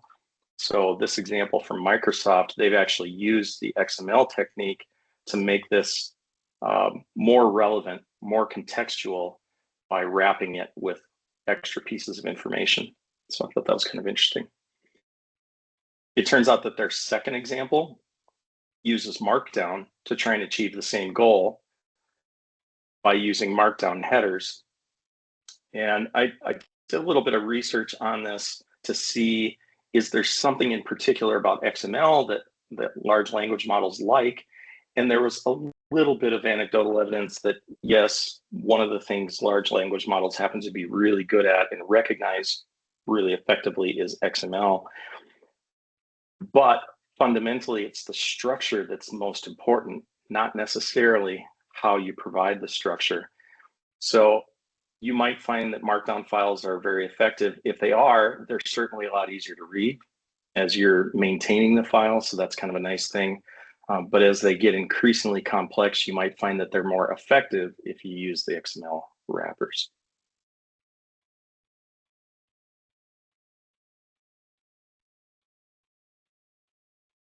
We've kind of talked about that one already before.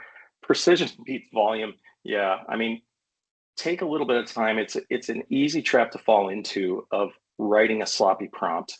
Agents, again, they let you get away with it. A lot of times they will compensate for your prompt inadequacy, but it pays to be precise in your prompts if you want to avoid this repeat cycle where that's not really what I want. Oh, that wasn't right. Precision. Show and don't tell. That's repeating this idea of providing examples. And professional personas do work because they help shape and target the output that's generated.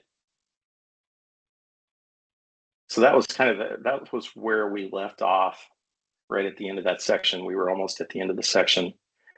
Incidentally, after the course, we will make these slides available as a PDF. The references section, I tried to provide verifiable references for all the content that's involved in here. And so a lot of these references are great jumping off points if you're looking to continue to expand on your knowledge. Some of these papers are a little bit heavy, but they're still kind of fun to read because they talk through much more of the science behind why these things work. And that actually can teach you quite a lot about how large language models work, just as an aside. So now we're going to jump. We've got. Sorry, before you go on, Ryan, I just also wanted to point out that we'll be we've packaged up all the reference materials as well as a few other things, and that'll end up in the repo. If it isn't there already, it'll be there very soon when we put the slides up. Sound good? All right. Yes. Go for it, Ryan. A couple hands raised in here, so that's a good break point. Let's go ahead and take those couple of questions. Go ahead, Joe. You got a question?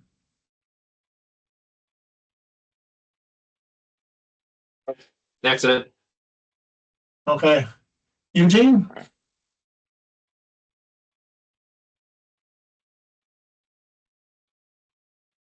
Oh, his shoulder got tired. I scared him off. It's okay. I have that effect occasionally. All right, Ryan, take it away. Section 2, Part B. Okay. Let's go. So we've talked through now kind of the fundamentals of how to prompt when you're using an agent. So that's really what the morning was focused on, is how do I write prompts that are effective when I use something like GitHub Copilot or when I use something like Claude Code? How can I get that outcome to work? And so we talked several times through the CLEAR framework. I think, you know, when you're working day to day and you're vibe coding with an agent, that CLEAR framework is probably the single easiest guidance to follow, because a lot of the other techniques you can actually line it right up and say, okay, it's using these portions of the CLEAR framework. But those are prompts that are really effective for interactive sessions with an agent. So we're going to take kind of the next step now in the afternoon, and we're going to talk about things that help when you're developing your own agent or when you're developing your own systems like a chatbot, or leveraging an LLM as a part of some other product. So we're going to talk about a couple more advanced techniques now: chain of thought and retrieval augmented generation. Chain of thought is a prompting technique that somebody wrote. This is another one of the very famous papers that came out, where a group of researchers realized that if they told an LLM how to break down a complex problem in advance, it was significantly better at coming up with a successful output. And so we'll talk through how that works, and a little bit also about whether or not it's still relevant with today's modern models. Retrieval augmented generation is all about context. We've spent a lot of time focusing on context in terms of code, but there's other types of context. So let's say that you're building a chatbot that exposes product information for your company.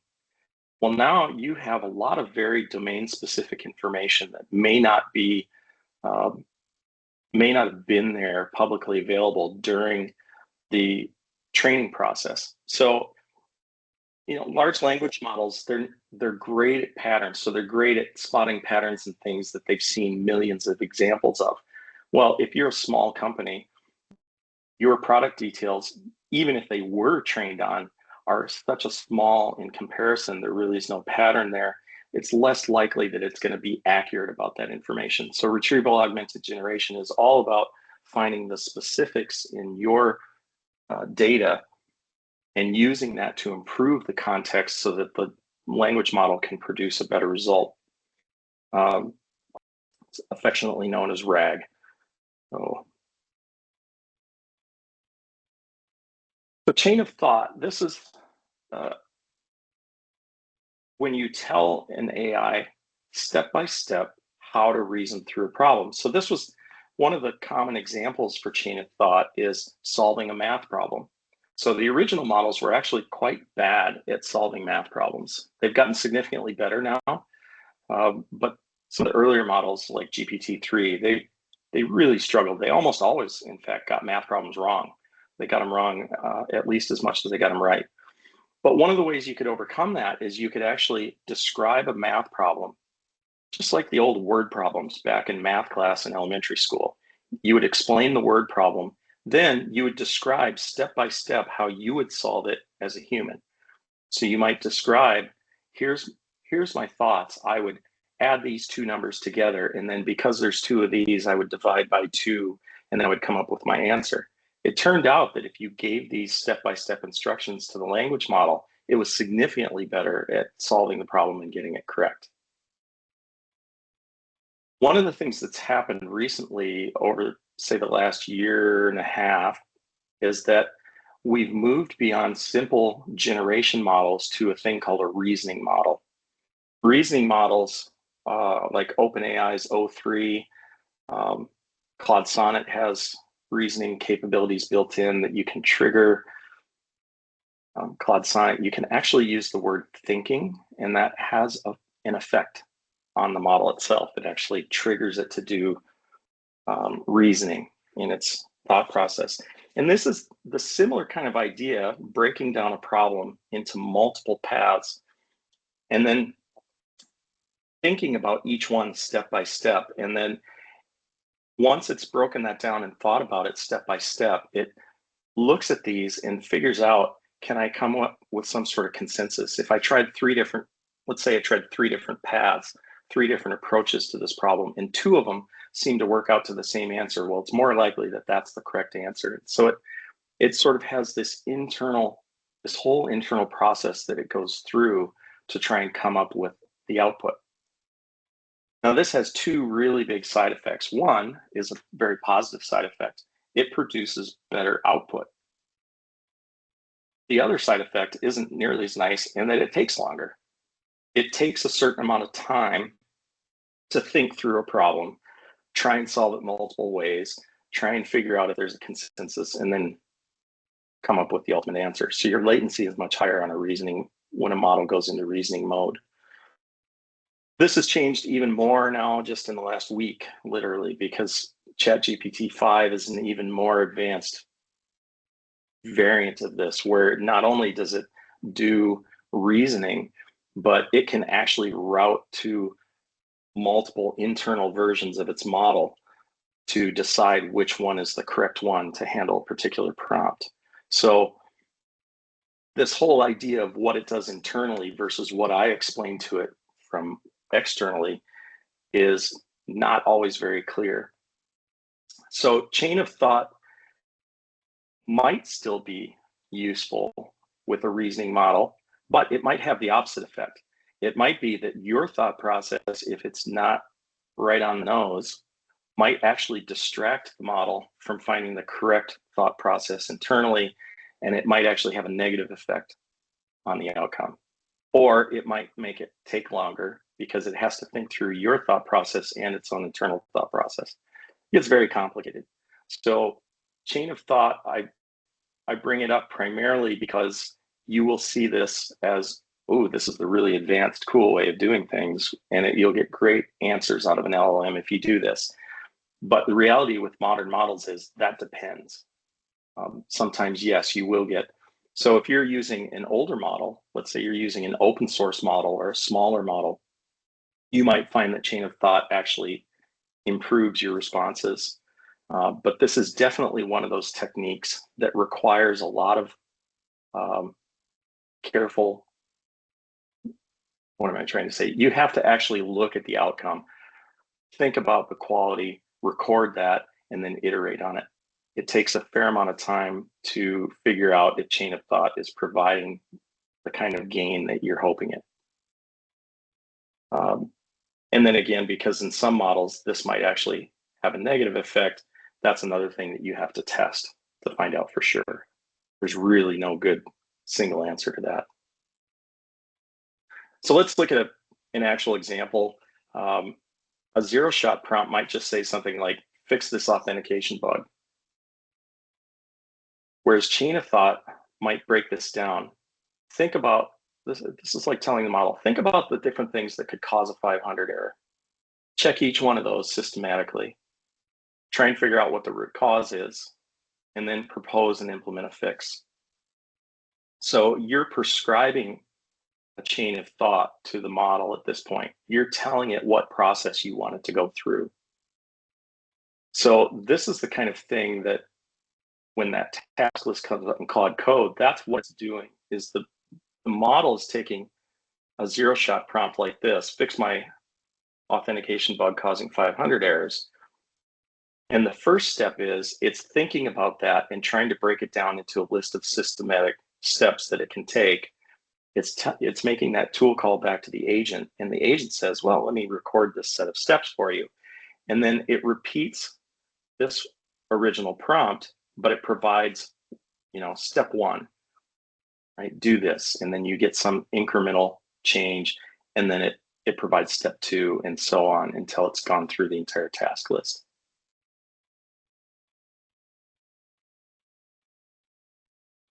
So when is it useful? When does it still matter?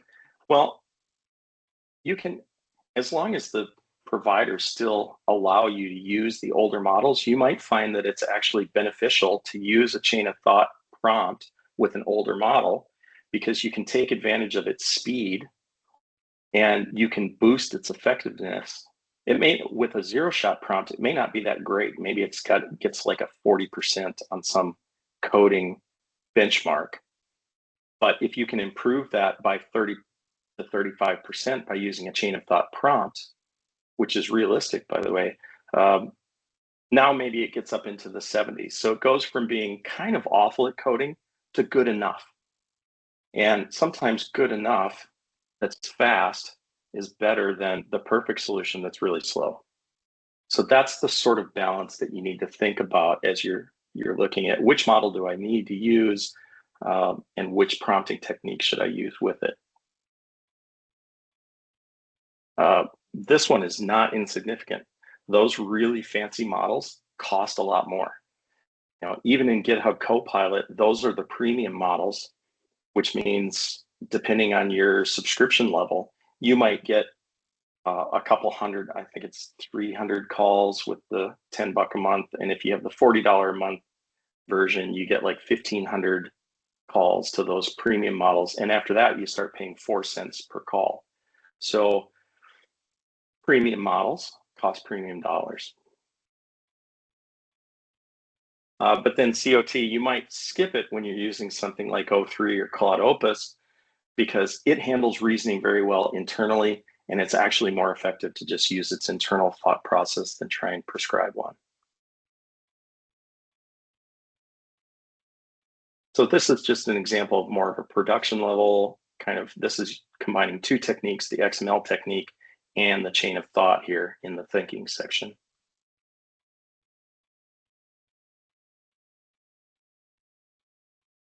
So there is this sort of continuum in models. They're not all the same. And so you can mix and match. So if you have something that's really simple, use a simpler model. The older, simpler models are capable of doing simpler things. So if you're doing something like, hey, I'd like to go through all my code and I'd like to generate documentation for this, those older models are probably going to be very capable of that. And they're going to be faster, they're going to be cheaper, and they're going to be very effective at that job. If you get something into medium complexity, you're starting to repeat a very obvious pattern, you're just doing standard implementation, then maybe you use some sort of standard model, you use like a GPT 4.1 or 4 mini, and it's pretty good at doing those medium complexity. And then you sort of hold in your pocket those big, complicated models for the complex problems. You bring them out when it's appropriate.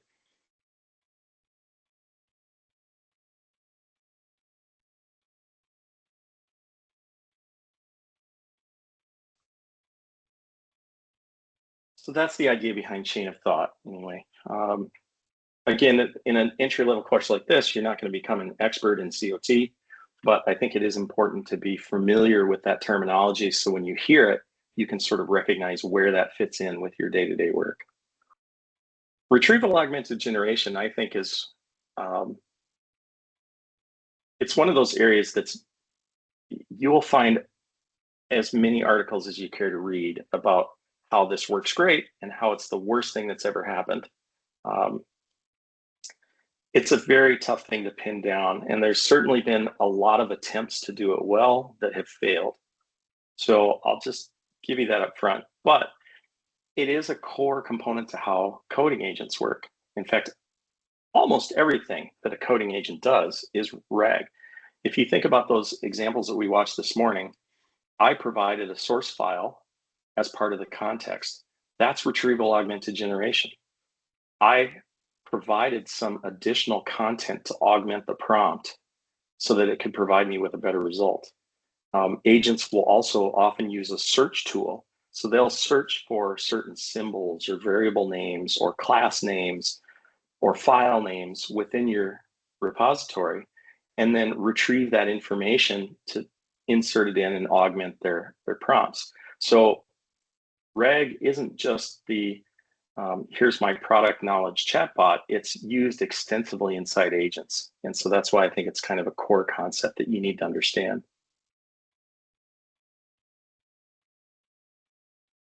So the process here, the retrieval, the augmentation, and generation, let's just sort of talk through what that means. The first thing is the retrieval. So this is, usually done as part of a standard flow of going back and forth with a language model. Somebody makes a request, you look at that request, and you try and find relevant information. And then you pull that information, and now you augment your prompt. So you remember early on we had that system prompt, and we've talked about a lot of things that can go into a system prompt, and these can get to be quite large. In fact, the system prompt is often the bulk of your context. When you start to hit those context windows of a couple 100,000 token limit, usually it's because the majority of it is in that big chunk of context that you provided up front. The conversation history itself, in comparison, is really quite small. You know, it's just the things that you would visually see inside the chat window, the things that I typed and the things that the AI said back to me. But it's all of this additional context in there and the augmentation that's taking up most of that volume. And then finally, once you've augmented those prompts, you pass off the entire bundle. So think back to our original, the very first demo where we made that final request at LLM. We provided a system prompt, we provided the original question that came in, the tool call, and the tool responses. That was our entire payload. And we passed that in, and then it generated some text. So why would you use RAG? So agents obviously are used extensively. And I've mentioned things like product documentation, company knowledge bases, things that change frequently. So this, I promised early on that we would talk about how to overcome that knowledge cutoff date. The way to do that is with RAG. That's one of the primary ways that you can work around the fact that language models don't know about anything current. You would find information. You'll often see this. If you go into chatgpt.com and ask about a current event, it has no clue. The language model itself has no idea. So you will almost immediately see a tool call where it'll say, I'm searching the web. Well, that's retrieval augmented generation. That step where it stops and it says, I need to go search the web because this is a current event. That's RAG at work. When it's not needed. So general programming knowledge. I don't need retrieval augmented generation to implement an algorithm because the language model itself has been trained on every algorithm you can think of and every possible implementation you can think of. So that sort of thing, you know, or how to make an API call with .NET Core using minimal API. All right, it's been trained on millions of those. It doesn't need any retrieval augmentation. So anything that's in the training data of the model, you don't need to augment that. It's already built into the algorithm itself.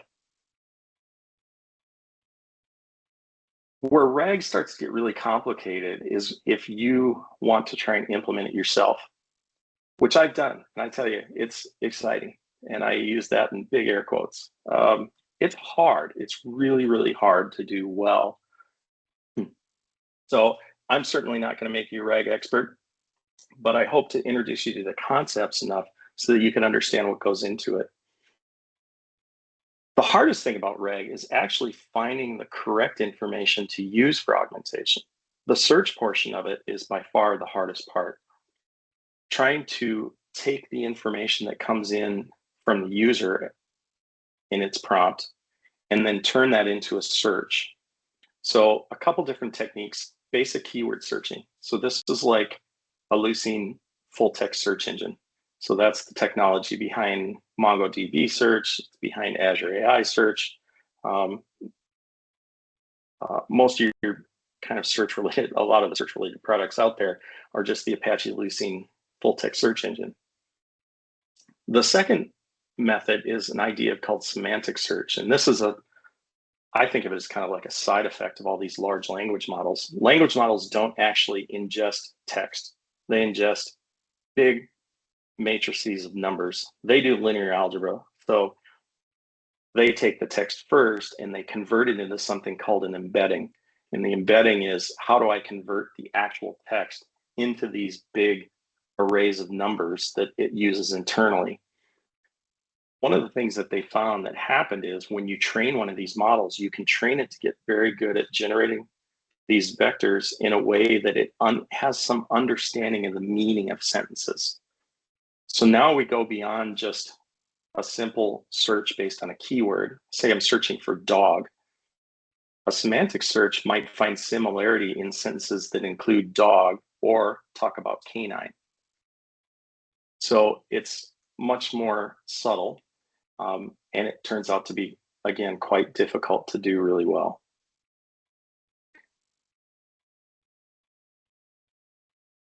So the moral of the story is start simple and make it more complicated as you go.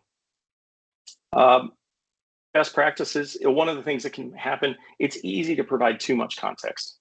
If you provide too much context, it overwhelms the model. It makes your responses slower because it takes longer to process.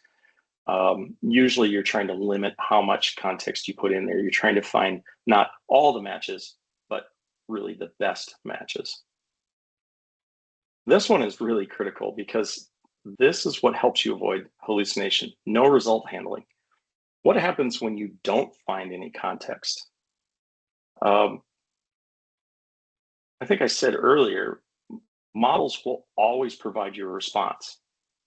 They will never come back with nothing. The downside of that is if you are doing something like RAG and you say, based on these examples, and there's no examples, the model will happily just make something up. It will completely hallucinate something. It'll make up a fictitious product and make it sound very convincing and even provide pricing for something that just doesn't exist. So it's critical in RAG that you tell the model what to do. If you don't provide any context, you have to give the model permission to say, I don't know, because it will not do it on its own. So RAG prompts will often include things like, if no results are found, tell the user no results are found. And you have to get that explicit to give the model an out, otherwise it'll just make something up. Lost context, that's usually the result of too much context, is that eventually you run out of room and you have to throw something away. Incidentally, most of the complexity in any AI agent is context management. The vast majority of the code in GitHub Copilot is all about managing the context and understanding when to trim certain things to cut down the size so that it can manage that.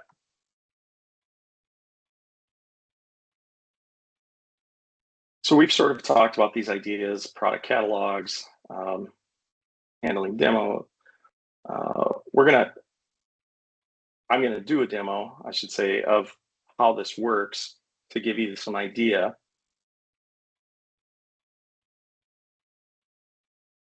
Switch to code here.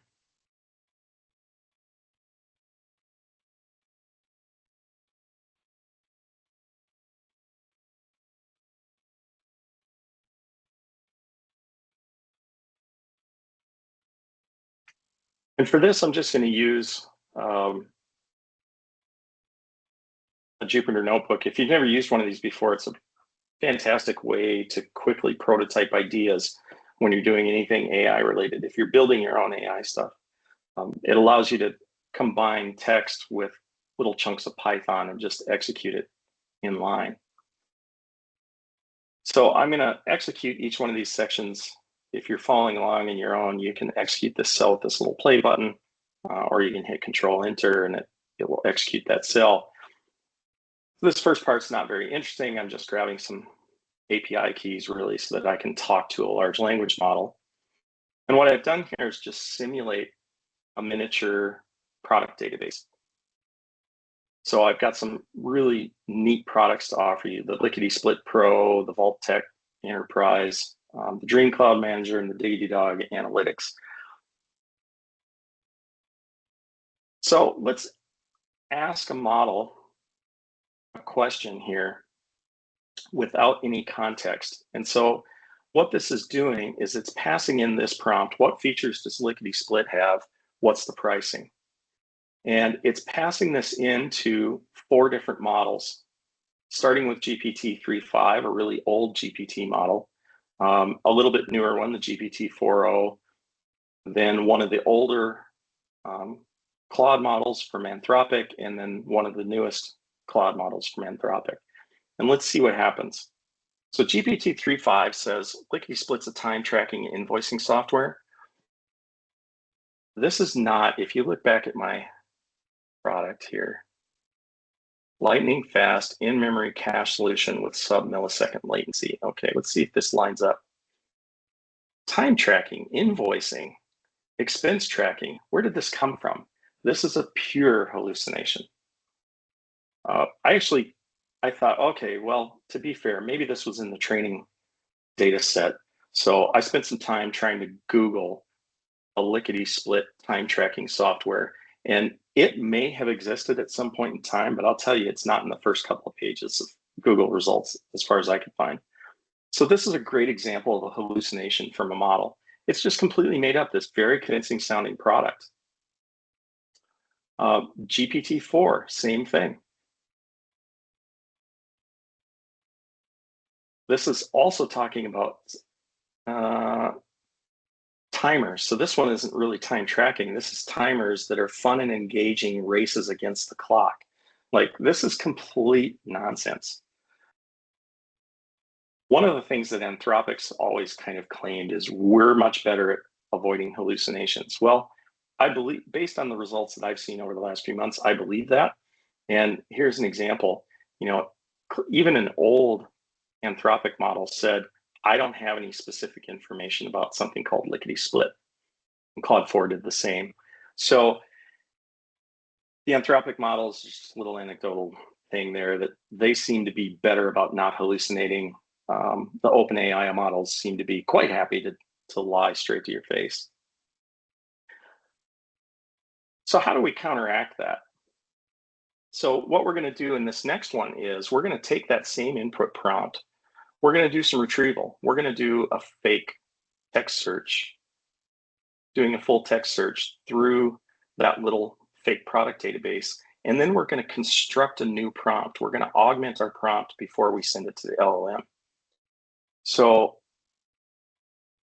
I'll sort of glaze over this code, but I think you could probably get the idea. As we've implemented this really cheesy search algorithm that just takes all of the pieces of text in this entire thing, puts them all in some big array, and then just loops across it, looking for matches, exact matches for our query.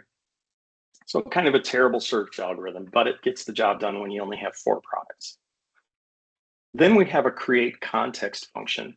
And so what this is going to do is it's going to take each one of those products and sort of format it. It's going to print it out with a label and a value, name, description, features, and price. So it's just going to go down and it's going to format a little block of text for each one of the products that were matched. So if we want to test our, I have to do these in order, sorry. If we want to test, this is just a little test to make sure our keyword searching is working. If I put in a query of fast cache performance, it does in fact find Lickety Split Pro. So this is just sort of validate a sanity check that our little text fake search engine sort of works. Now let's look at how this function up here to create context, this just formatted a single product. Let's look at how we're going to use that in the bigger picture. When we generate this augmented prompt, we're going to do some searching. And if we don't find any results, we're actually just going to send back no product information available. Otherwise, we're going to build up this string that starts here and goes